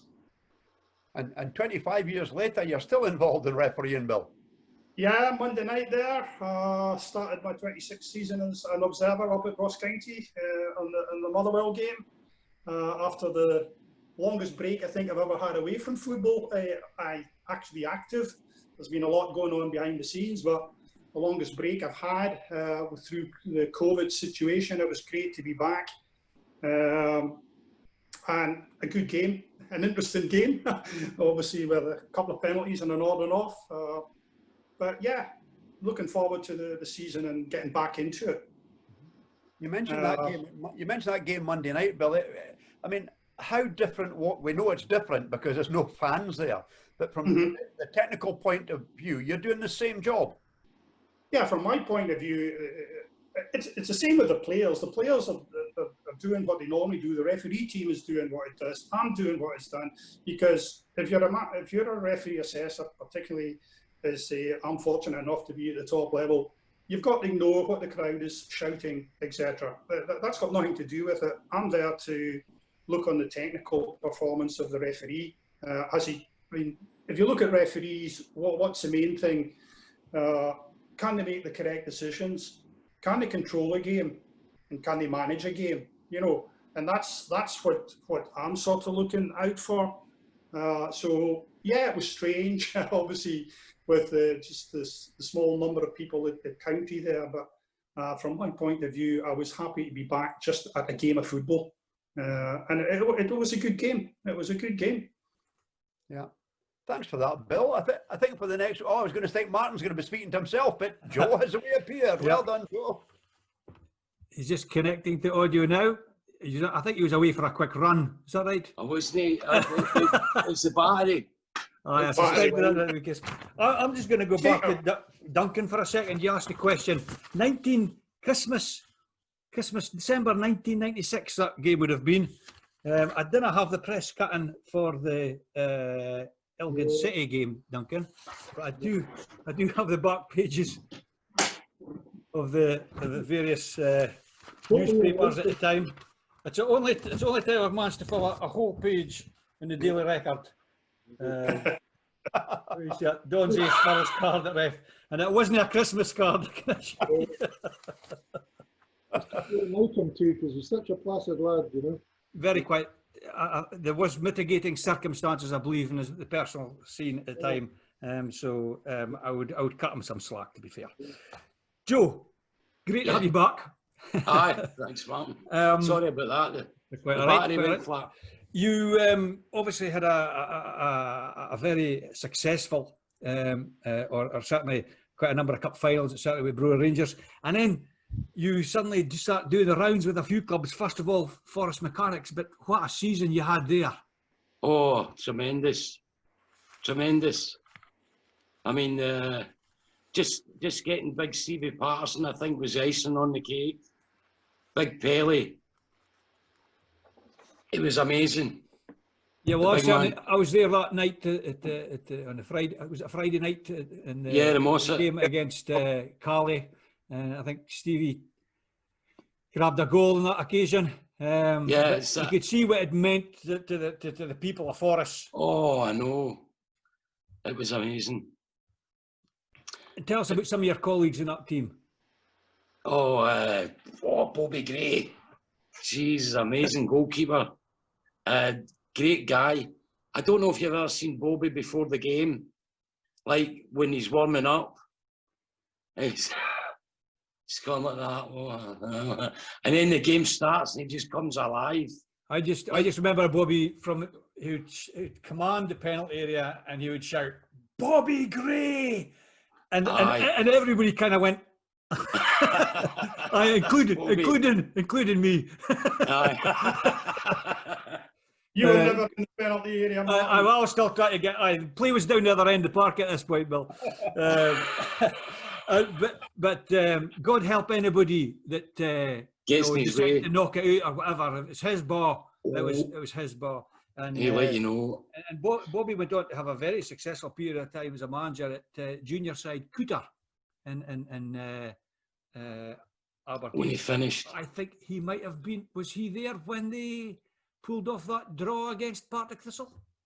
I don't think so, Martin. No, was he gone by then? I think so. But Cooter were a very, very dominant side in Aberdeen juniors at the time, and Bobby was a man. Really nice guy. Yeah, great guy. Yeah, just didn't get his wife when he shouts his name in the box. There's a big guy, Soapy Cameron. Yep. Big Soapy, could play anywhere. I don't know if you know him. He played for Elgin as well. Yes, indeed. Yep. I think when they won the league that time, and Soapy. I don't know if Mike Milne was there at that time. I think he came later. It was Neely Rogers. Oh, Neely Rogers and Graham Rogers. Oh, we used to train at the air base. And the two of them would kick lumps out at everybody. And this one night, they caught Harry. And two of them caught what? Harry's away up in the air. Started having to run around the thing. Oh.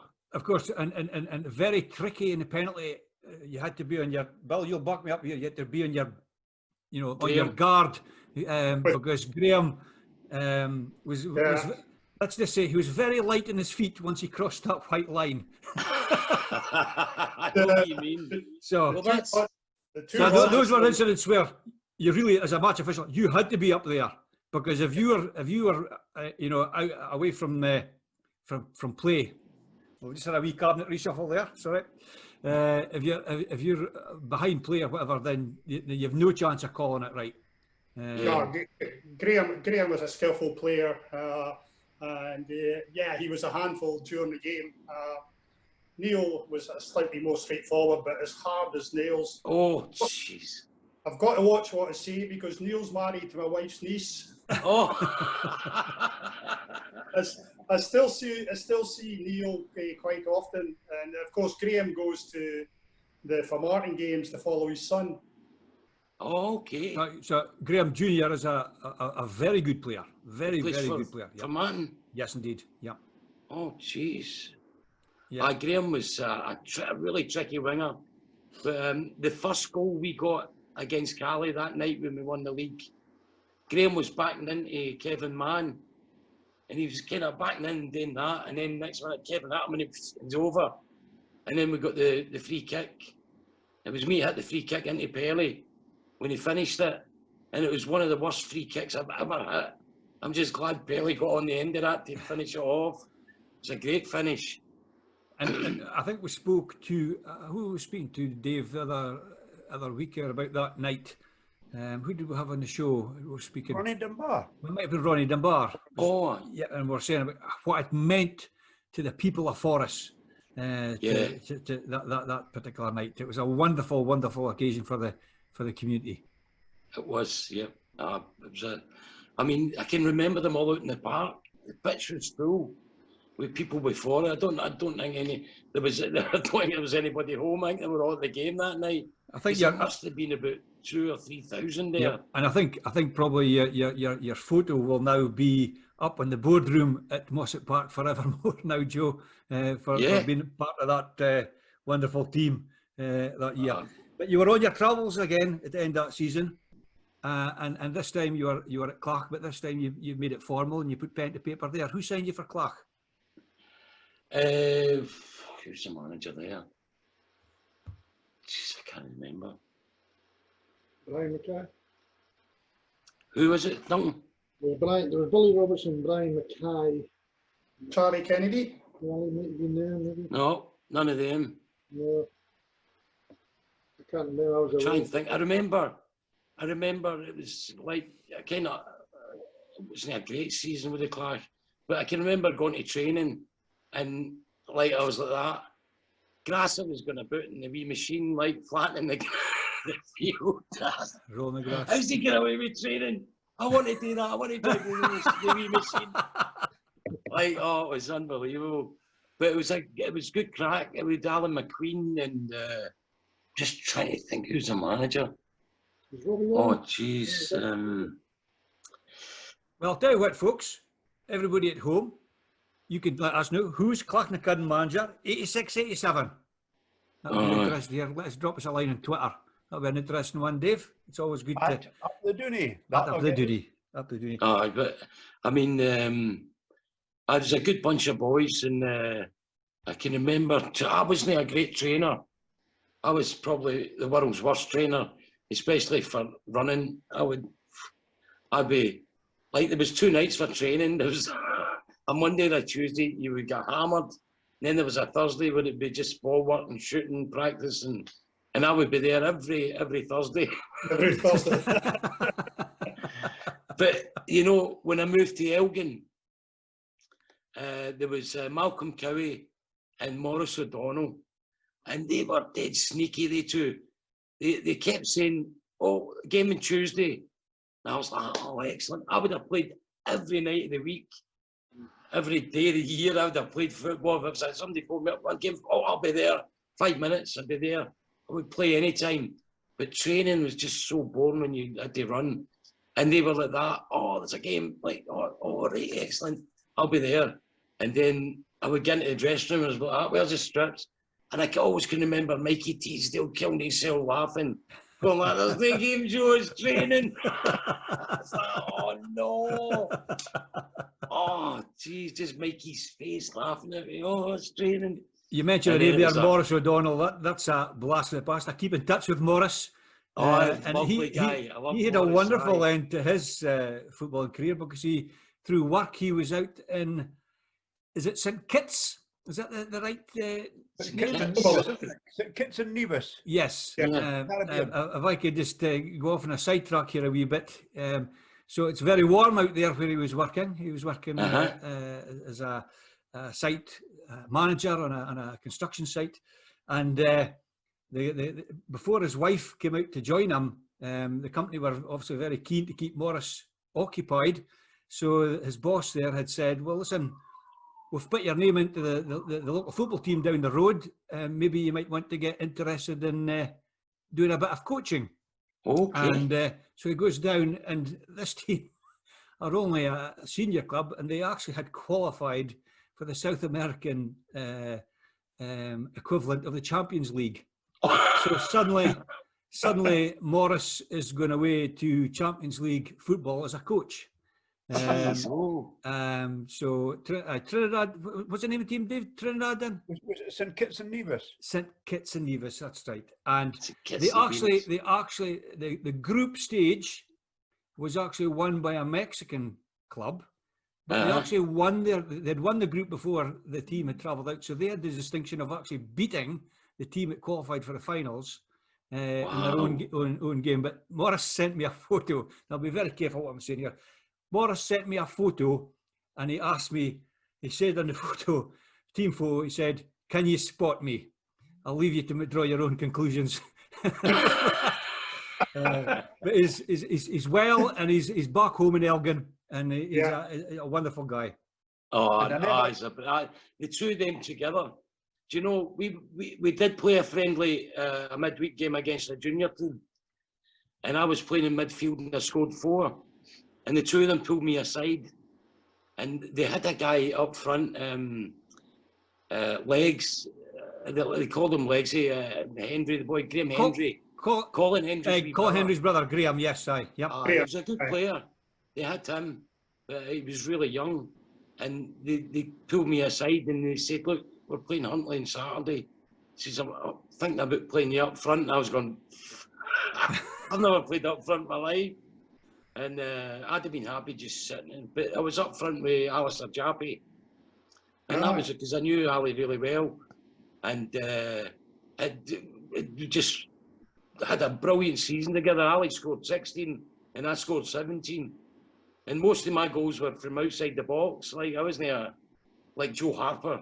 I into the goals all the time and just knocking them in. Like Edward, he scored 3 goals on Sunday, and they were all kind of tap-ins. Like, I was always like outside the box. I played more or less behind Ali Jappy, and we had a great season. Like Mikey Teasdale coming forward, and Ian MacArthur, and they did a really good side. Neefers, the left back, and they were really good. And it was we never won anything, but it was a good season. We'd done really well, I thought. And then Elgin went on. Like the next season, they were bringing in John McGinley and John Teasdale. I had no chance against they two playing up front. Jesus. So I switched again and went to Forest. Yep. I met Harry in the tune, and Harry's like, "Oh, you fancy coming back to Forest?" I was like, "Aye, okay then." And then I phoned, Perley was the manager then, he just played one game against Nairn. And then I phoned Stevie and I said, "I was talking to Harry, do you mind if I leave?" And he's going, "Aye, okay, no problem, Joe." He says, "Enjoy yourself, have a good season." Like, Perley was really nice about it. Probably didn't want me. Saved him a phone call. John McGinley, so he'd be happy. But no, I really enjoyed myself there. Because they did an Inverness contingent as well with Billy McDonald within goals, and Grasser Bennett and Davy Cran, and there was a wee guy, I always wondered what happened to him, a cracking wee right back called Charlie Kelly. And I think he went to uni in Glasgow and came back, played for Elgin, played a couple of games. He was amazing. Charlie Kelly, would that be Charlie Kelly, who was from Keith? He was a schoolboy international, and he actually played for Rothes. Aye, his father had an electrician's business in Keith, Johnny Cowie, I think, managed to take him to Rothes. Really good player, and had a lot. He'd had maybe a bit slight, but I think there was at the time when he came to Rothes, there had been a lot of clubs, senior clubs, taking a look at Charlie at the time. Oh, okay. Whatever happened to him? Well, there's a question. Whatever happened to Charlie Kelly? Again, what is it, Dave? Up the Dooney. Tell us, what happened to Charlie Kelly? That's not to be confused with Charlie Kelly that played for Brechin City. It's a different Charlie Kelly. But yeah, Keith Rothes and Forest Mechanics, you said. Or Jim Kelly, who we all know and love. Well, certainly no Jim Kelly. Is that the Jim Kelly for Brora? Or it's now Jim Kelly from Ross County, I believe. Ross County. Right? Yeah. Former owner of the Bannockburn in Helmsdale. There you go now. Yep. Oh, wow. Joe, I didn't know that. Really interesting. We'll come back. I forgot to mention Russell McCry there. He was in the midfield as well. What a player he was. Player. He was a fantastic player, despite having a bad leg as a youngster. He was a magnificent player, and in my opinion, Russell most certainly could have played at a higher level. I'm sure. Definitely. You guys would echo that.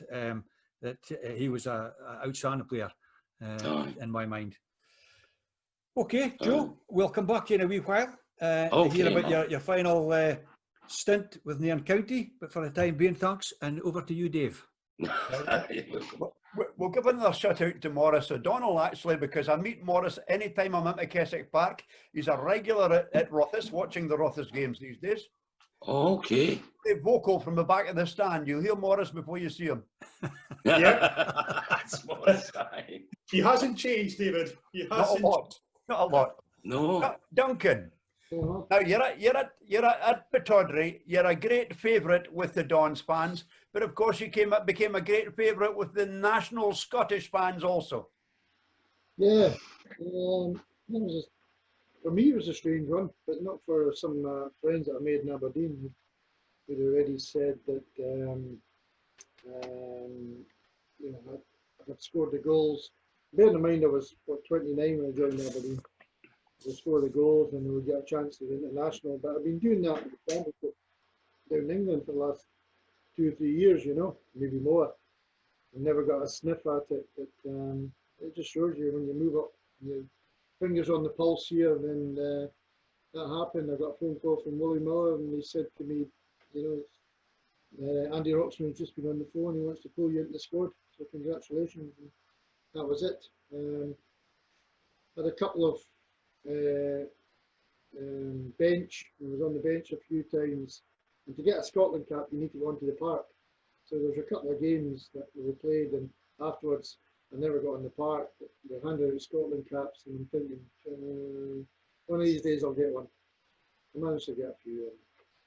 But when did you? Where was your debut against Duncan? My full debut, well, my first experience on the park was Austria away in a friendly. We mentioned John McGinley. John scored in that game. I can't remember what the score was. I think we beat them 2-1. But my first full debut was Finland away, the start of the European Championship, the qualifiers for England at the time. Yeah. Managed to get a goal. We beat Finland 2-0, was it? I think it might be 2-0. Or maybe 2-1. Big mixture. Pat Lyon was playing for Finland at the time. I came off the park at the end, and Pat Nevin picked up this thing off the ground. He said, "Someone's just told me to give this to you," and picked it up, and it was a Clach badge, Oh. And the Clach supporters, Scotland Tartan Army, thrown it onto the park and shouted to Pat to give it up to Big Duncan. Full circle. Brilliant. There's a huge sport for Scotland comes from the Highlands and from Lochaber as well. Yeah, I've been there myself. 86, I was in Mexico with 3 friends. Went to France in the World Cup, went down to England in the European Championships, but I've got a son now, he's 27, 28. I was telling him how great a time it was that if he gets a chance to go and follow Scotland in a championship. And that's some 27 if he's not been yet. So a wee bit of a worry. They've even tried to make it a bit easier for us to, you know, put more qualifying places in, and we still just seem to trip up all the time. So hoping and praying that we can do something against Israel and that. Yeah. With your fellow Fort William man on last week, John McGinley, and he said he'd never played with you in the Highland League, Fort William, Clark, or anything like that, but you played together in the Scotland team, and it was a dream for him to play with his hero, and you were his hero. Yeah, it was fantastic for the two of us. We came through together. Played against him a few times in the Highland League. I remember him and Joe mentioned Stevie Patterson. They were both playing for Nairn County up front, and I was playing that season for Clark. They beat us 5-2, and they just ripped me to shreds, the two of them up front. Of course, and then I went on to the next year. Went on to Chelsea. But yeah, the first game we played together was John had come off the park that day, so I wasn't on the park against Austria when John was on it. He'd come off after he'd scored, and then I came on. But then we got the shout to the San Marino game away, and we both lined up, which was amazing for the two of us. Brilliant. Standing beside each other, you know, and come from the same wee village, you know. And we both come up the hard way as well. We both got rejected at a few clubs. I was 21 when I went to Chelsea for my first full-time contract. And I think John was even later. They were mentioning about him playing at Elgin and that. I'm sure he was 23, 24, still here, was he? We managed to cram in quite a lot in our short careers, you know, managed to wrap a few goals. And John's a big, you know, I think someone told me he was voted the second or third best player ever to play for Bolton, you know, after that Lochaber, guys like that, you know. It's an amazing achievement. Yeah. For a boy who came into the game so late, you know. Yeah. Yeah. You mentioned France '98 there, Duncan. You were watching it. You may not remember this, but I do. After the game, I left the ground. It was Scotland got beat, obviously, by Brazil. I left the ground and I met Davy Clerihew from Brora Thistle, just outside the ground. And I walked another 100 yards and I met, sheltering because there was a heavy storm at the moment that time, a very heavy shower. I met Duncan Shearer and with a wee blether. Do you remember that, Duncan? I think I had a few beers by then, Dave. We'd all had a few beers by then. But I did meet you, and we did blether for 4 or 5 minutes, sheltering under a wee arch as some of the fans went by. I remember it well, Duncan. But as I say, we'd all had a few beers by that time. But I remember you that afternoon. Yeah, I went to that with about 4 or 5 mates from Aberdeen, and they'd all sort of toddled in, and I was talking to people all the time and all that. Boys there with beers. I just get carried away with the conversation. I said, well, I'll see you in there, see you in there. So I never actually got into about a minute before the kickoff, you know. By the time I stopped yapping and have another beer, Duncan, have another beer. And, oh, it was a good time, man. A good time. We were so unlucky as well. I thought you had it played really well. Yeah, yeah. But it was a proud moment to see all the boys come out in their kilts and that, you know. Although that was a bit that I missed, but I've seen it on TV. That's right. Yeah. Martin wants to come in here. I've just got a wee World Cup France story to tell in respect that I was adamant I was going into this. The girls at the SFA had always said, if you ever need anything, ask. So I thought, to hell with it, I'm going to ask. So tried to get tickets, couldn't get tickets for the Brazil game because all the girls for the SFA had used them. So I got tickets for the Norway game and the Morocco game. So here's a blast for the past for you, Dave. Myself and Ian Beat Ross from Rothes, played for Rothes Decimals. Peter Ross's son. Me, fullback. Yep. So Ian and I set off. First of all, flew down to London, then Eurotunnel, and gets to the game. Bordeaux, I think it was. First person we met when we got out of the taxi was Sandy Stables, the late Sandy Stables, resplendent in tartan, plaid, and all the trimmings, etc. And there was a tented village in the square with a wonderful evening. Went to the game. Really, really emotional. It was like, you know, D-Day all over again. You know, I mean, the French just have an unbelievable affinity with the Scots. So went to the game. There's quite a few incidents, in fact, but we'd know where to stay. We'd absolutely know where to stay. But we met in, and you mentioned him earlier on, Legs Henry, and he says, "Oh, just come back to your place. Collins paid for the whole corridor. Everybody, Denise, his dad, his mum, everybody was there. Now I knew his father. His father taught me to drive. So the agreement was we would actually stay in Colin's room with Colin and his wife. And the deal was we just had to pretend in the morning when we went down for breakfast that we just happened to be booked into the same hotel. So there was this bit of play acting to Eddie was actually saying to Legs in the morning, look who's in the hotel. Fancy that, eh? They're the same hotel as us. But the thing that I remember, and you'll maybe recall this, it was the day after the Norway game, and we're in a room, and Legs gets a phone call, and it's Colin. Yeah. And he's saying, what do you mean you're injured? And Colin had picked up a bad injury in the Norway game, but he played in the Morocco game, but I believe he played through with painkilling injections, and in normal circumstances, he perhaps should not have played. Just as well, I wasn't a betting man, or I might have been doing the local Le William Hill and betting on.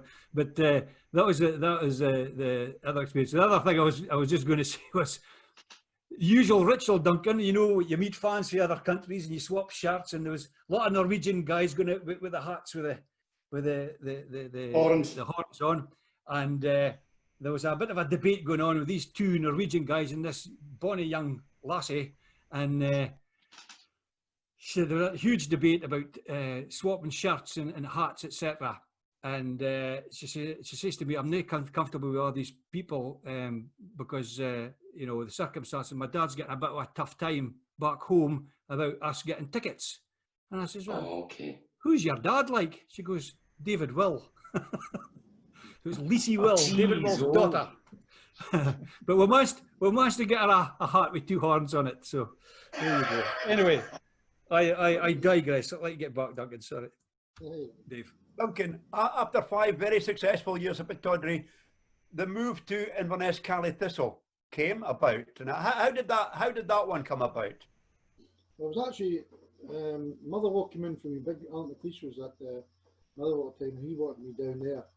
I think the thing that appealed to me was I was at the age where I was going to coaching. I'd already done my badges, so they offered me a 3-year contract with the head of the youth development.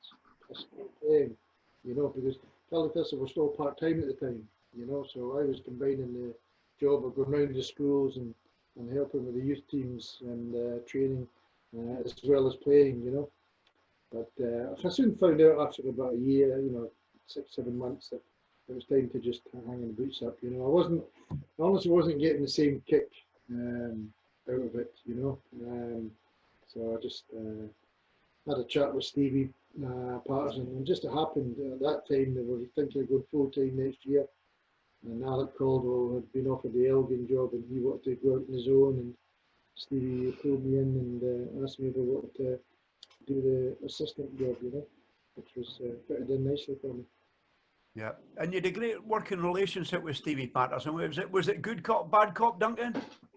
You know, lose his temper a few times.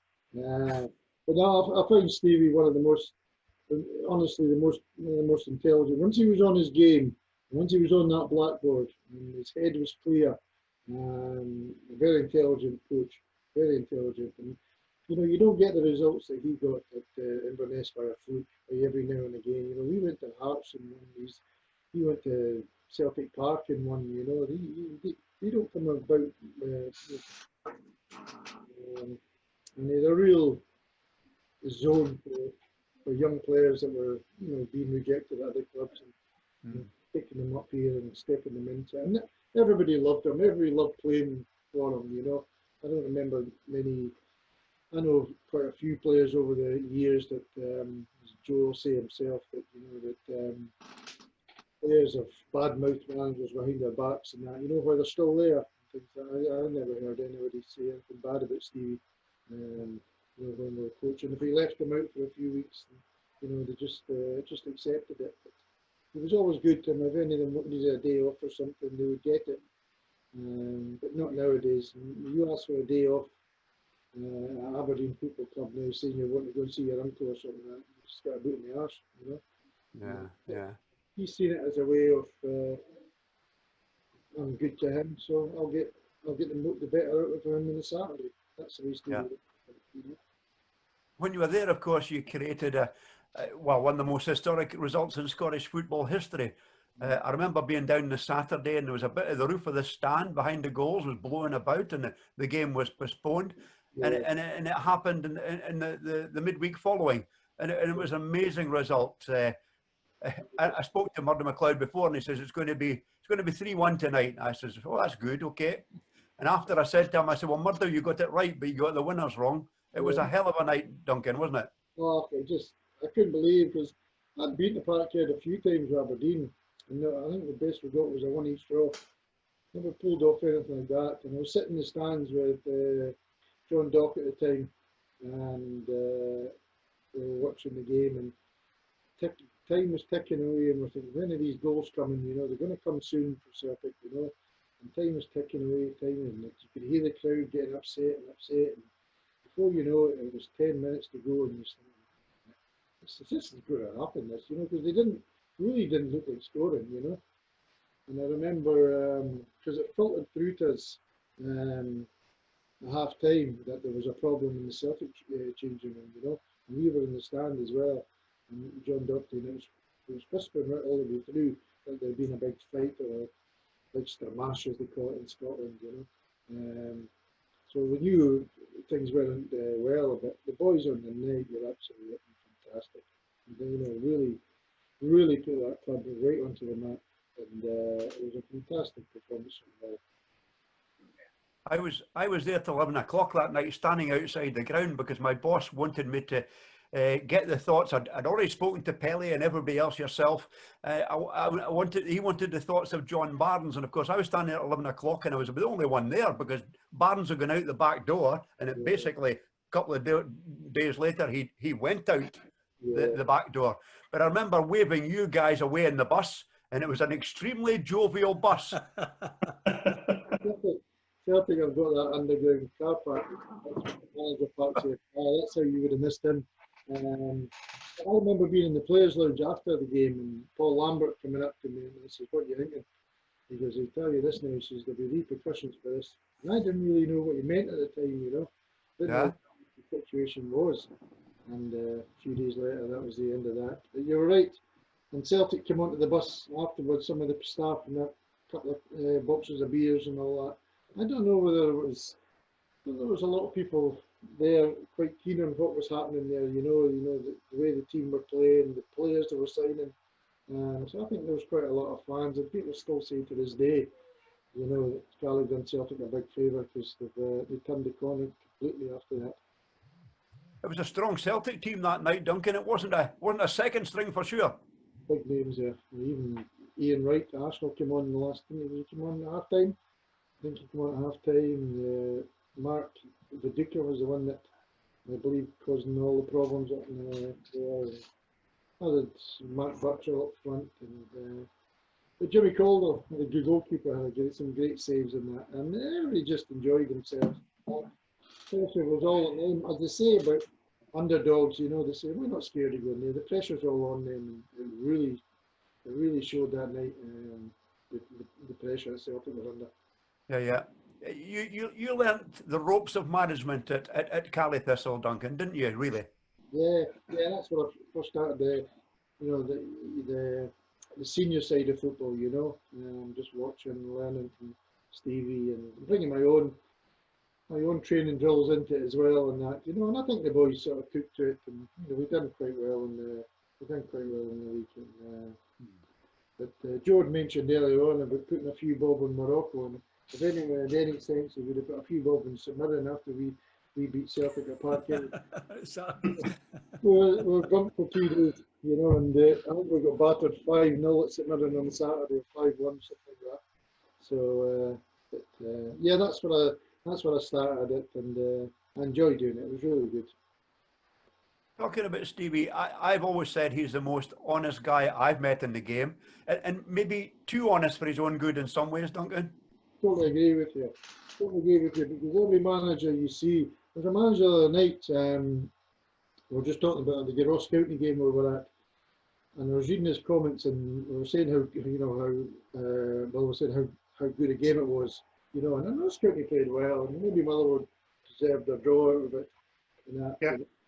But then I'm watching sports team when I go home, and the Motherwell manager's on there, and he's been interviewed afterwards. He says, "Yeah, Ross County played well for the first 15 minutes, but we totally dominated after that." Now, I don't know where he's getting that total domination from. See, Stevie Patterson wouldn't come up with that. Stevie would have come up with a bit of honesty. You know, for me, that's insulting people's intelligence.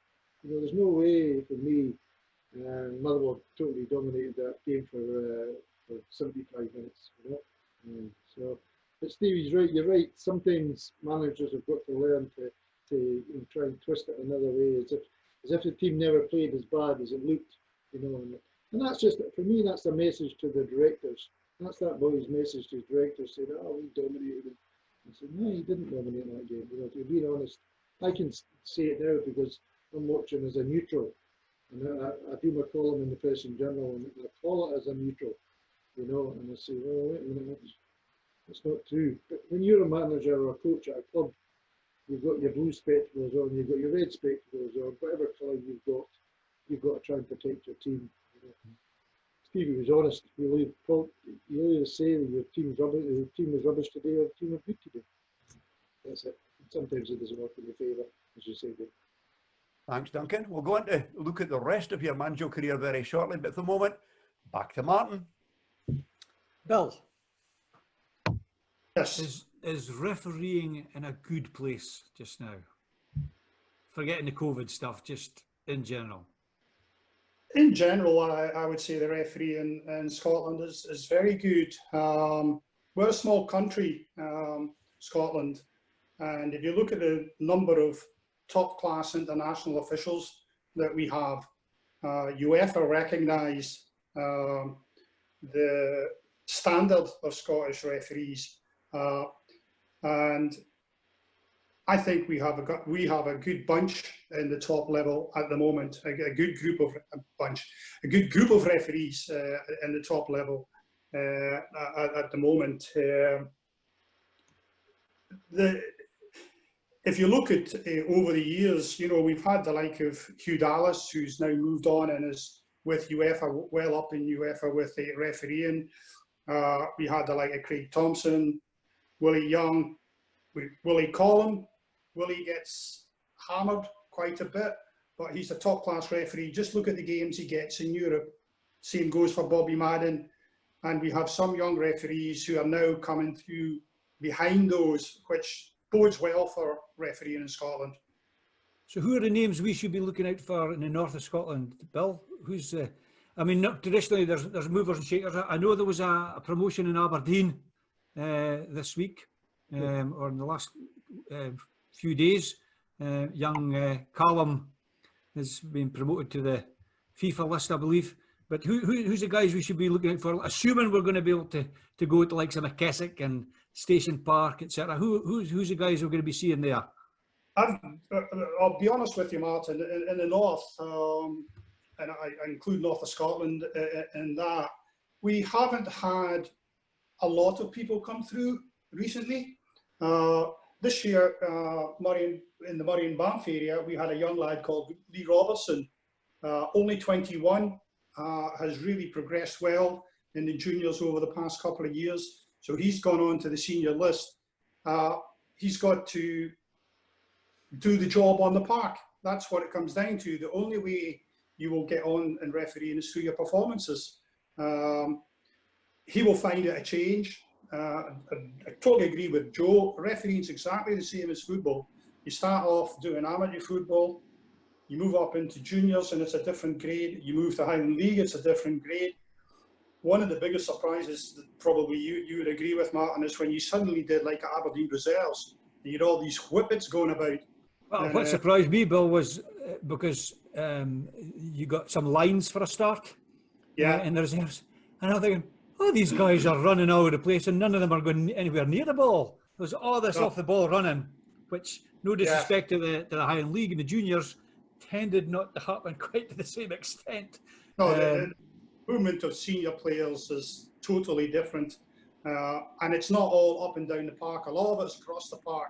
But then the forward ball is like that, and they're away. And if you're not switched on as a referee or an assistant, you've had it.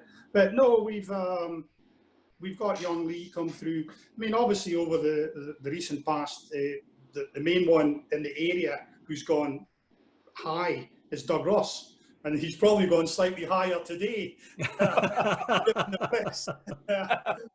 But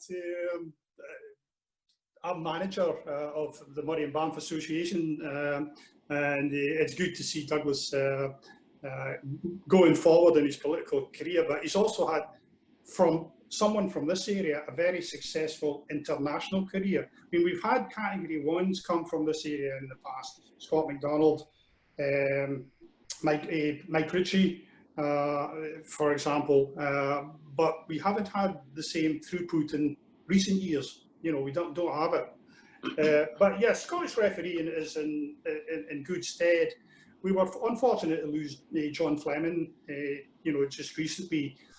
Obviously, John had brought the Scottish refereeing game forward by leaps and bounds, and really John was recognised within UEFA as someone who was forward thinking. We've now got Crawford Allen, ex-referee, ex-Category 1 referee in charge, and I'm sure Crawford will add his own sort of thoughts to how we can continue that progression. We have a lot of people in the referee committee, ex-international referees, and these, Ian Brines, for example, who again was up in this area at one time, ex-international referee. Now, these guys have good thoughts for producing the referees of the future, but it is up to those referees to put in the performances and put the dedication in. And I think anybody now in senior football and at all, refereeing-wise, has that. It's amazing what the guys put in to the game with regard to keeping themselves fit, regards keeping up with the various changes to the laws of the game, because as we all know, over the past few years, there's been a lot of changes as well overall.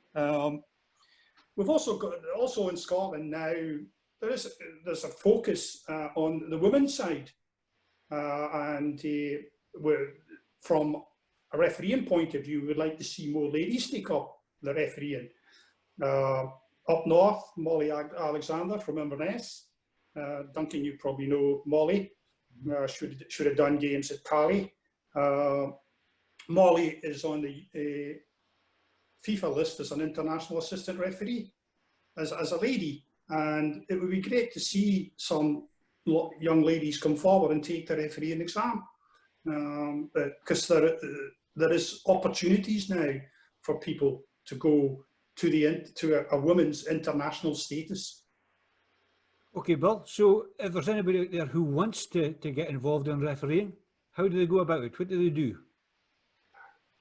Well, Martin, as you know, having come through the refereeing circles yourself, each association will run 2 classes a year, normally a spring one and an autumn one, and that will be in the press.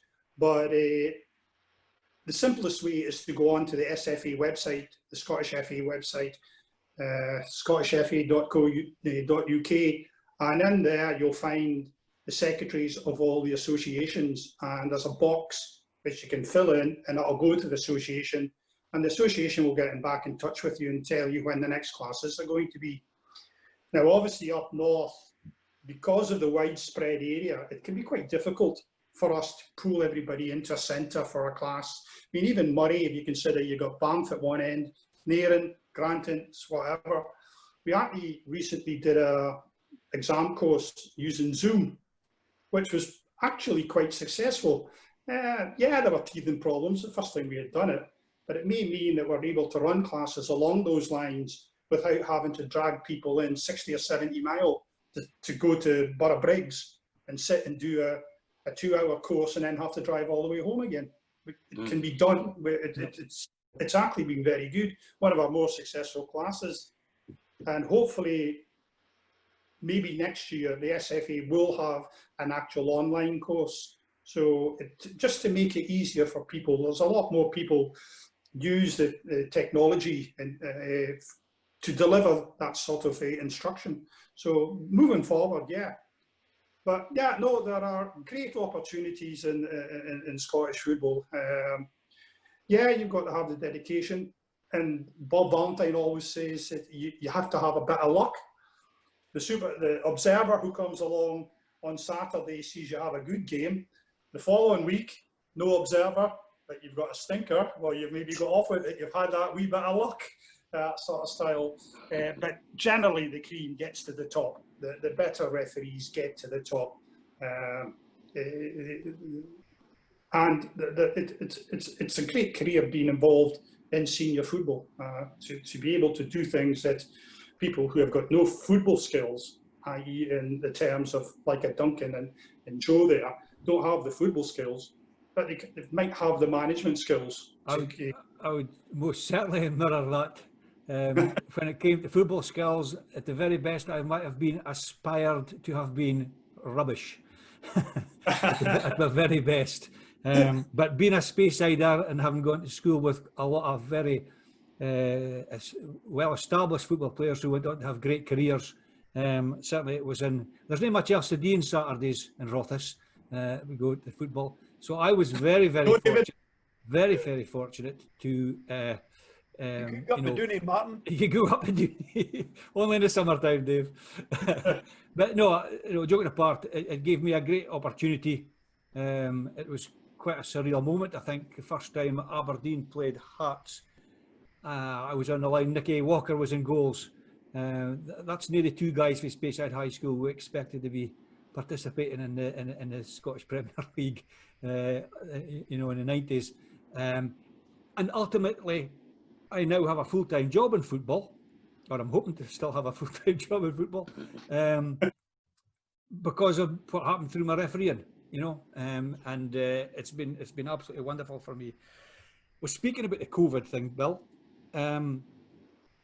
talk us through a wee bit the preparation that match officials have to do, because I'm in the throes of organising our club at Peterhead, a testing regime, and the paperwork that the players have to do at home and send to me on a day of training, on the day of a match. It needs to be documented, and there's currently, as it stands, 2 tests a week.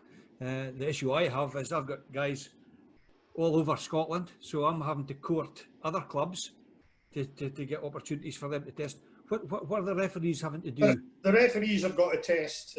They're only testing once a week, but they've got to have a test. And like yourself, referees are spread all over Scotland. And for example, Doug Ross, I think, went through to Aberdeen to get his test done. And then they've got daily temperature checks to undertake to make sure there's nothing happens in between. Provided their test is negative, they will be on the game.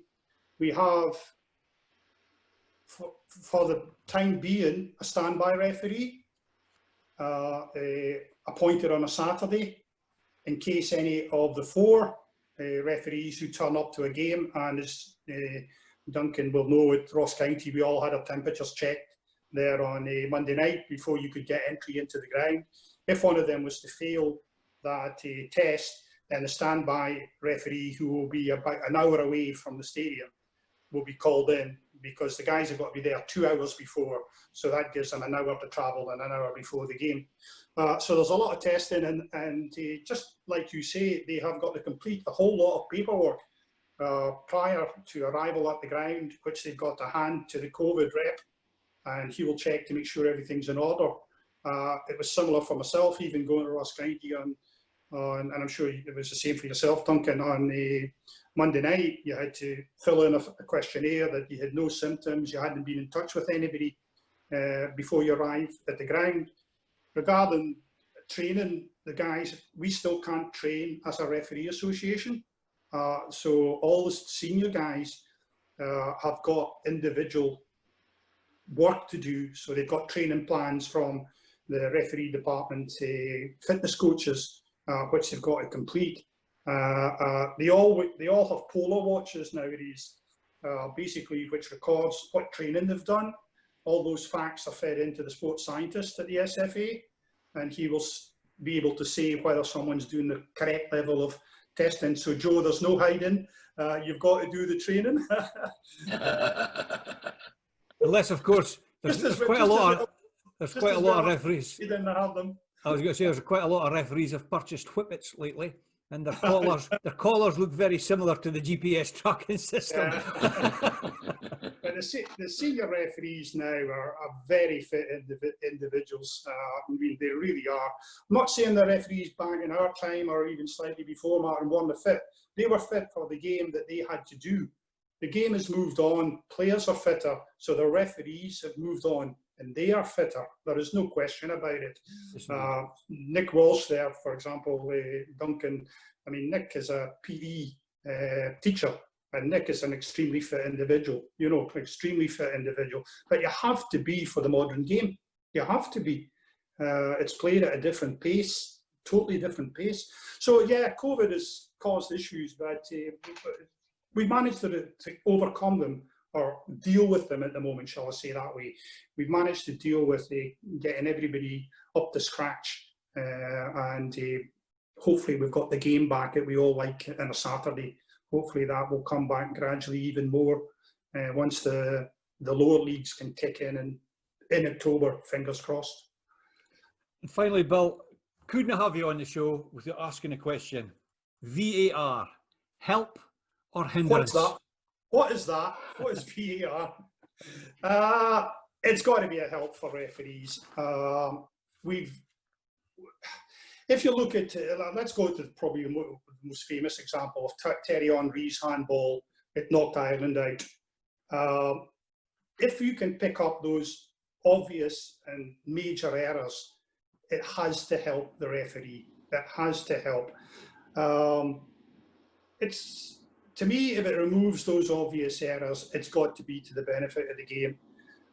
Because if you look at the top clubs, perhaps losing out in Champions League because of a bad decision, perhaps being relegated because of a bad decision, it can only be benefit if those can be taken out of the game.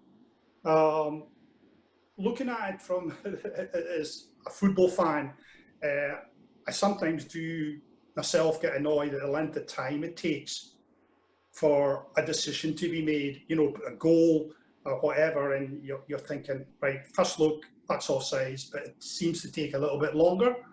I think that can only improve, that can be improved. On the offside situation, as you know, Martin, it's a factual law.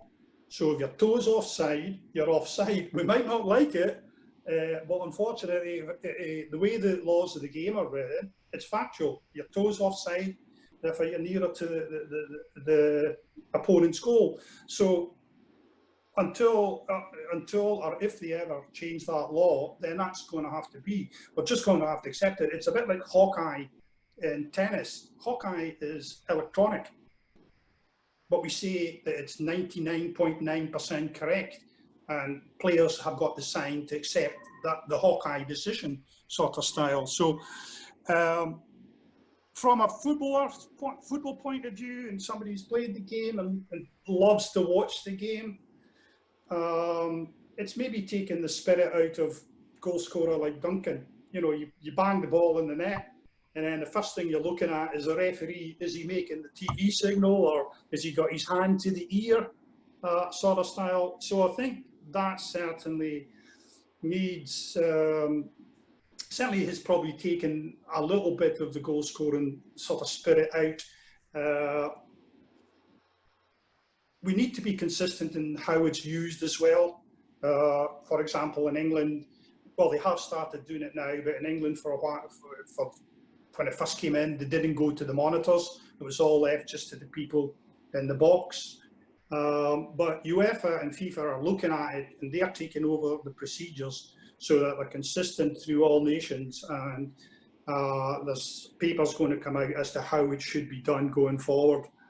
There's no doubt, if you look at maybe recently some of the decisions that have been reached in the game in England, since we came back, there's obviously education and training required right across the board, but that will continue to be the case. It's still a fairly new system. It's still fairly new.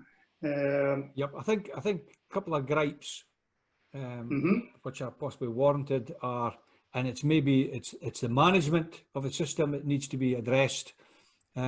We had some folk from Peterhead who went to watch the Women's World Cup, and they had, not only did they go to the Scotland games, but they went to a number of games within the catchment area where they were staying. And I'd asked them to do a wee article for the club programme on the return, and the thing that was coming across loud and clear with them was the crowd, the amount of delays during the game when, there was just nothing happening for 2 or 3 minutes on numerous occasions. And it got me thinking a wee bit like, when I last time I was in Canada, we went to a baseball match because we'd never been to a baseball match. And the thing that was worrying me was, I've heard there's lots of, it can be long drawn out. It's one of the best nights of entertainment I've ever had because of the side shows that were going on during the delays. I'm not suggesting for a second that should be introduced to football, but they need to possibly address some way of reducing the amount of downtime because of that. And the other thing, and I don't know how you solve this one, is I think it's a sad day now when the likes of Duncan, could be scoring, a fantastic goal, and instead of running away and celebrating the goal, I'd far rather see you celebrate the goal and then be told it was offside, rather than you run away not sure if you should celebrate or not. Because surely football is all about the celebration. How you solve that one, I don't know. Answers on a postcard. Well, I understand what you're saying there, Martin, and there's no doubt that we've all watched the TV and think, when are they going to make a decision here? We've looked at it and we've probably made our own minds up. And I think that's why UEFA and FIFA have come to this decision that they need to take control of VAR and set in procedures to speed up everything up. Let's go this way. It's not going to go away. It's not going to. VAR is here to stay, but we need to refine it and we need to make it speedier and more clear to everybody, and try and take away some of the frustration of the time it takes to make a decision. Especially if you've got a bus to catch after a game. Well, there's probably an element of that. I don't think that happens too much. I think with senior football, they've probably got the private plane. They don't have a bus. The private plane is probably warming up in some tarmac somewhere. Bill, it's been a fascinating insight. It's been a fascinating insight to refereeing. And if there is anybody out there, please do go to the SFA website and have a look. Delighted. Some guys won't get past the school's football level, and some guys will go all the way. It gives you a fantastic opportunity, and from my own experience, all the help there is there.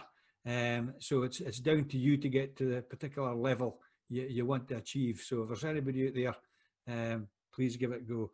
Thanks very much, Bill. Dave, back to you. Good stuff, Martin. I was just thinking, Bill, when Dougie went to take his test in Aberdeen, I hope he didn't nip into a local hospital for a pint. I hope not, Dave. I hope not. No, Douglas, I don't see Douglas doing that, I must admit. Well, he'd have had to have specs and a false nose and a moustache on if he did. What would look at the end of your playing career? Martin. I've just got to say, if he did go for a pint, he would hate to be in Tory. Oh, very good. We'll put that one to VAR. We'll put that one to VAR and see what the decision is. Joe, before we look at the end of your playing career, 4 seasons at Nairn County, could you maybe share with us how the last 4 months has been with you over in Denmark? You live in Denmark now. Yeah, well, we've been isolating for a long time. The Prime Minister here shut the airports down, all the borders, and people had to isolate. If you had to work from home. People that had jobs had to work from home. There wasn't any, well, it wasn't so much public transport. So the whole place has been in lockdown for, oh, I don't know, since March. So it's just starting to come out now. It started with the younger people in school below 14. That was about 3 weeks ago, 4 weeks ago. And then they're going to build up. But the schools have stopped just now. It starts again in August. Mm-hmm. So, yeah, we've been in lockdown. Mm-hmm. Instead of going out for shopping, you just put an order in with the local shop and they come with it and leave it at your doorstep and you pay for it. So that's it, Dave. I mean, there's not much else to say. Tough time, Joe, but I'll tell you what, it could have been an awful lot worse had it been the winter months we're having this through. Yeah, it would have been, or if we had Boris Johnson for our Prime Minister. Oh, you said that. Where's Dougie Ross when you need him? You mean Douglas's friend? Douglas's boss. I was just. So, let's look at happier times, Joe. Taking you back to 4 seasons at Station Park. You thoroughly enjoyed it, I'm sure. Yeah, Station Park, it was great. I came in there and Harry McFadden took over. He was a manager with Forest, and I think it might have only been 3, I think. I had another season with Clark. The season I had with Clark, I was just about signing for Brora. And we had our last amateur game at the Buck Park in Inverness, and Roshi came in over to the game, and he says, "Look, Joe, we're really struggling. The club's going to go bust and all that. We're needing players." Now I'd already said to Brora I'd sign, and I ended up going to Clark and played the season out there. And I mean, they really needed saving, the club then, and they went on. I mean, I see Billy Corbett all the time talking about it on Facebook and stuff. So, I mean, they've done a great job. David Dowling came in and helped the club, and he's now at Brora. He, through the bad years, he helped the club, and I mean, the Rogers, they'd given up by then and done their own thing. I'm not saying they're bad people. I mean, one of them actually called me a cart horse on the pitch. You're a big cart horse. I was like, I know one, that's the Rogers. He's on the committee. Oh, jeez. Dougie Rogers it was, aye. But it was, I mean, aye, so getting on to the Nairn, back with Harry again, and I really enjoyed playing football under Harry, and it was mostly young boys who were in there from Nairn. Ronnie Dunbar came in. He was the assistant coach, and Big Davy Cochrane. Do you know Big Davy? Yeah. Yeah, a lovely big guy. Hated getting the massages, well, especially to me. Oh, Joe, I have to massage your legs. So, it was great crack, good bunch of boys. We'd done okay. It was just to try and get the club to build a bit and get young players in. But I mean, now Ronnie Sharp's doing a great job with the team. So all the best to Ronnie. I mean, he was a good player in his day as well. But playing under Harry again was great. We had some young boys there. Norman McMillan, Davy McDonald. There was actually a guy for Lossy. Davy had the boy Porter philosophy. Was it Robbie Porter? Bullet. Bullet. No, we spoke about him. It was his father had played for Rothes. And Bucket. Okay. Robbie Yeah. Porter. Yeah, I saw a Bullet. Yep, I know exactly who you're at.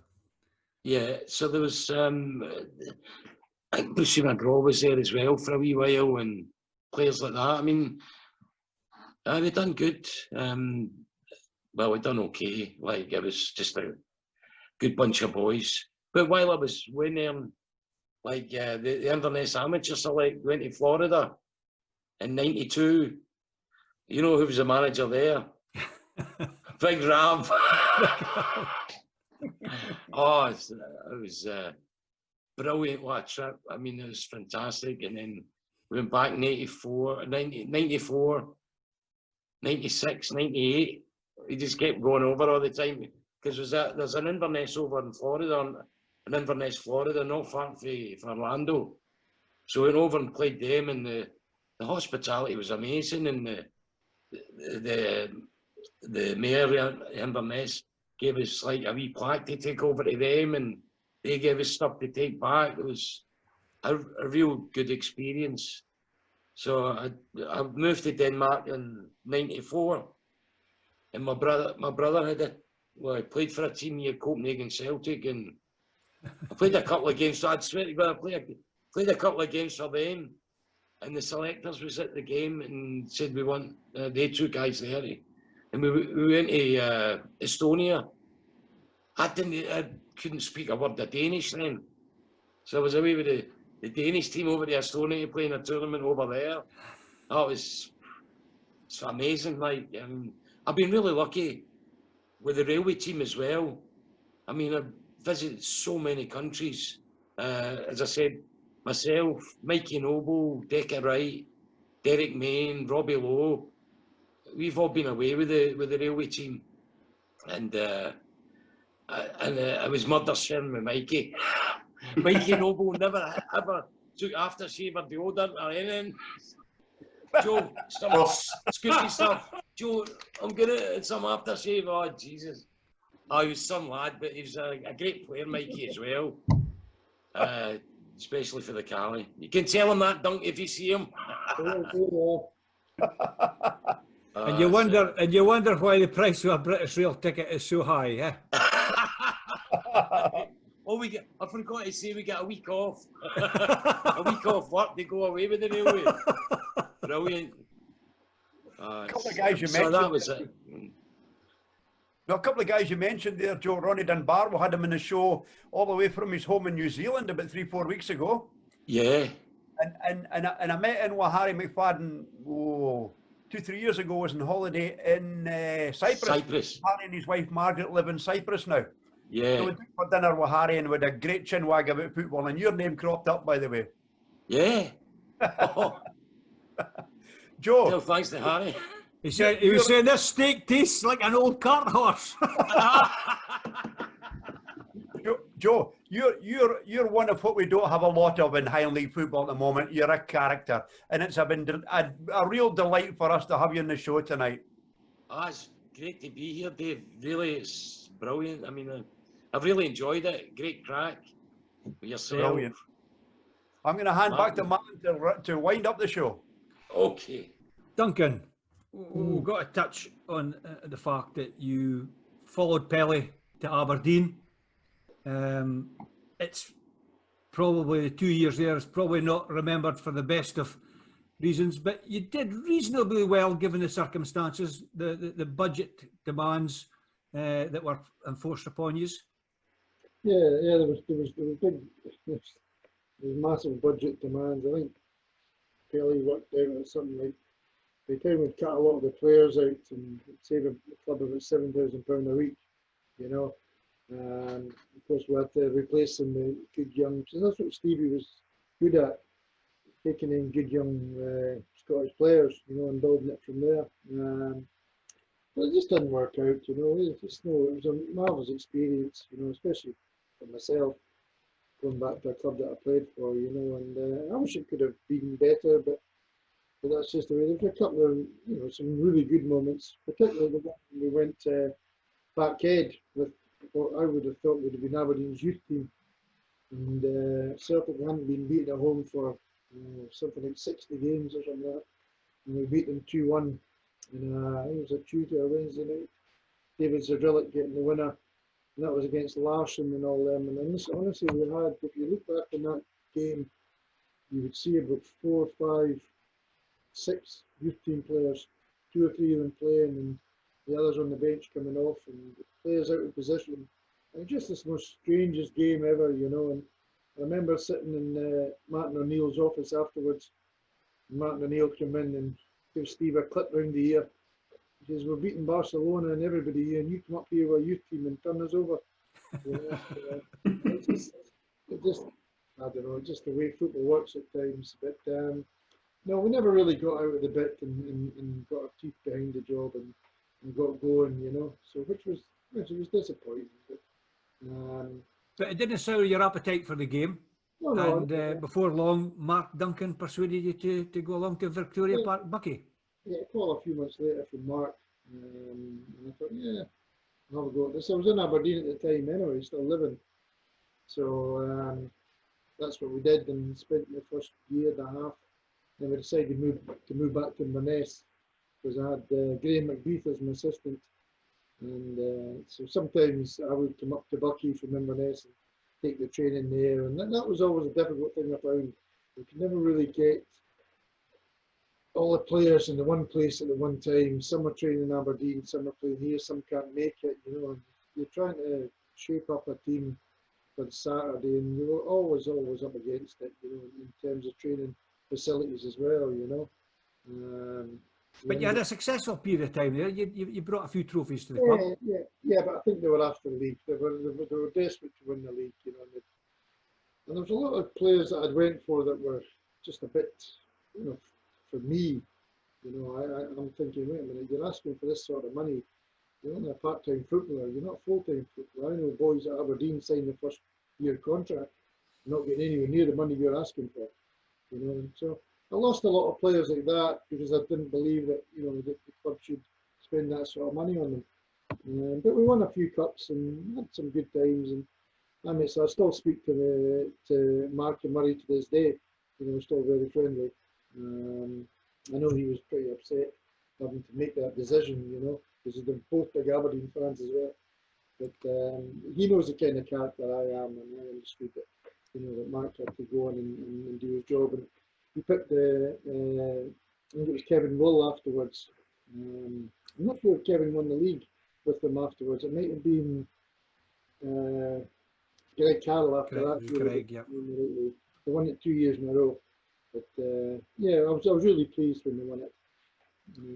I mean, you mentioned Mark and Murray there, but we all know the two people that ran Bucky Thistle were Joe and Annie Jappy. You must have an Annie Jappy story for us. Oh no, just the cooking all the time. Go in and always made sure I had my scones there and that ready for me afterwards, you know, because I was driving all the time. You know, you couldn't have a beer like you did as a player. First thing you did was hit the bar for 4 or 5 pints after the game. Because I was driving, it was always, we made sure I had scones because we really liked my scones. And of course, Ali himself would be sitting there. He was in charge of the 40 ouncer all the time. First person you met at the top of the stairs. Well, drama, just a wee one now because we need to keep some for later. I said, oh, fair enough. Nice people, I mean, lovely people. They do all these things for nothing. You know, Absolutely. I've got nothing but you know, great things to say about people in all the boardrooms and all the Highland League clubs I've gone to. Always looked after. Always looked after. So tell us about your current role, Duncan. What you doing these days? I finished my job at Inverness when they got relegated. I was doing the reserve team at Inverness, and they got relegated. And the criteria is that you don't need to have a reserve team. So I lost my job there, and I'm now working just as delivering with Menzies. And I've been there before for about 4 years, and I really enjoyed doing it, you know. And I've been back now the last 3 years. So I don't think, even if something came up in and around here, I don't think it would be for me to go back into it. But you've got your column in the Press and Journal. And I do that, and I speak And of course, you're going to give Northern Lights a great big mention next time round, so we can tap into the Aberdeen contingent. Enjoy doing that. But do you think? I mean, do you fancy getting involved in scouting or anything like that? Well, I'm actually working. I touched on it earlier. I work for a company called Perform. They do the statistics for Highland League and North County games, and there's guys like myself all around clubs and all their full-time clubs. Yeah, indeed. We have Mark Perry, regular at Peterhead, and Mark Yardley is at Elgin, Sprakesy, and Brian Mitchell does Aberdeen.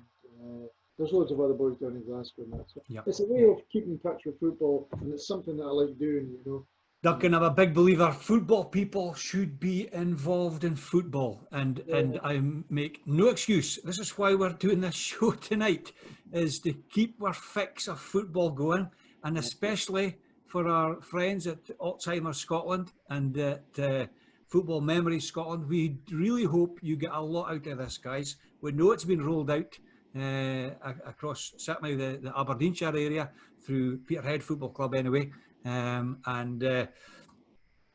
under no influence of mine, our media man at Peterhead FC have been putting the links up on our website to get it out there, and we've got a great following. So long may it continue, because already tonight you just mentioned one or two names people we've forgotten about, no disrespect to them, and suddenly that triggers a memory, and then the hand comes up and goes, oh, I remember so and so. And so we'll really hope we're not just for our own benefit having a chin chat, but we're actually providing a bit of a service to those who will benefit greatly from some of the memories we're trying to generate tonight. So Duncan, thanks very much for your input. Dave, do you have a head scratcher? Do you have a head scratcher question for us tonight?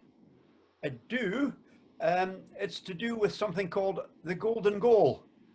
There's been only one match in the whole history of the Highland League decided by a golden goal. I would like you to tell me the two teams that played in that match, the competition it was in, and who scored the one and only golden goal ever to be scored in Highland League history. And if there's somebody out there who knows the answer, or they think they know the answer, Dave, how do they get in touch? They go onto Twitter and put on our, I suppose you call it the handles, at that's the term. The Dooney. At Up the Dooney, put the answer on, and we'll give the winner a big shout out next week. Which is coming up at the bottom of our screen as we speak. Well, maybe not as we speak, but when you're watching this on Sunday night, it will be coming up as we speak. It's Sunday, Martin, guys. It's Sunday. Martin, you're a bit of a wizard again tonight, because I'm looking at your programme for tonight, and you've managed to turn 2 hours into 3 hours, 20 minutes. You're a wizard. You go. It's going to be a record. But it's wonderful. We made a point last week that the crack was so good with our guests that actually when we came off recording, we actually stayed in the room for a further 28 minutes just to wow. So you're not going home yet, guys. To our guests, Bill McCry, Joe Mulholland, Duncan Shearer, thank you so much for joining us tonight. It's been a fantastic insight to your careers, and I think maybe a wee bit educational for the punters as far as refereeing is concerned. Next week, we're going to be joined by a former player who played for a Murray Seatoon, the Blue Toon, and Dave, our Hame Toon. We're going to be joined by a former Highland League player who currently enjoys a legendary status at Torquay United. And we're also going to be joined by a former Highland League player and manager who went on to be an international manager. Everybody back home, as we say always at this point, keep safe and thank you for watching. See you next Sunday.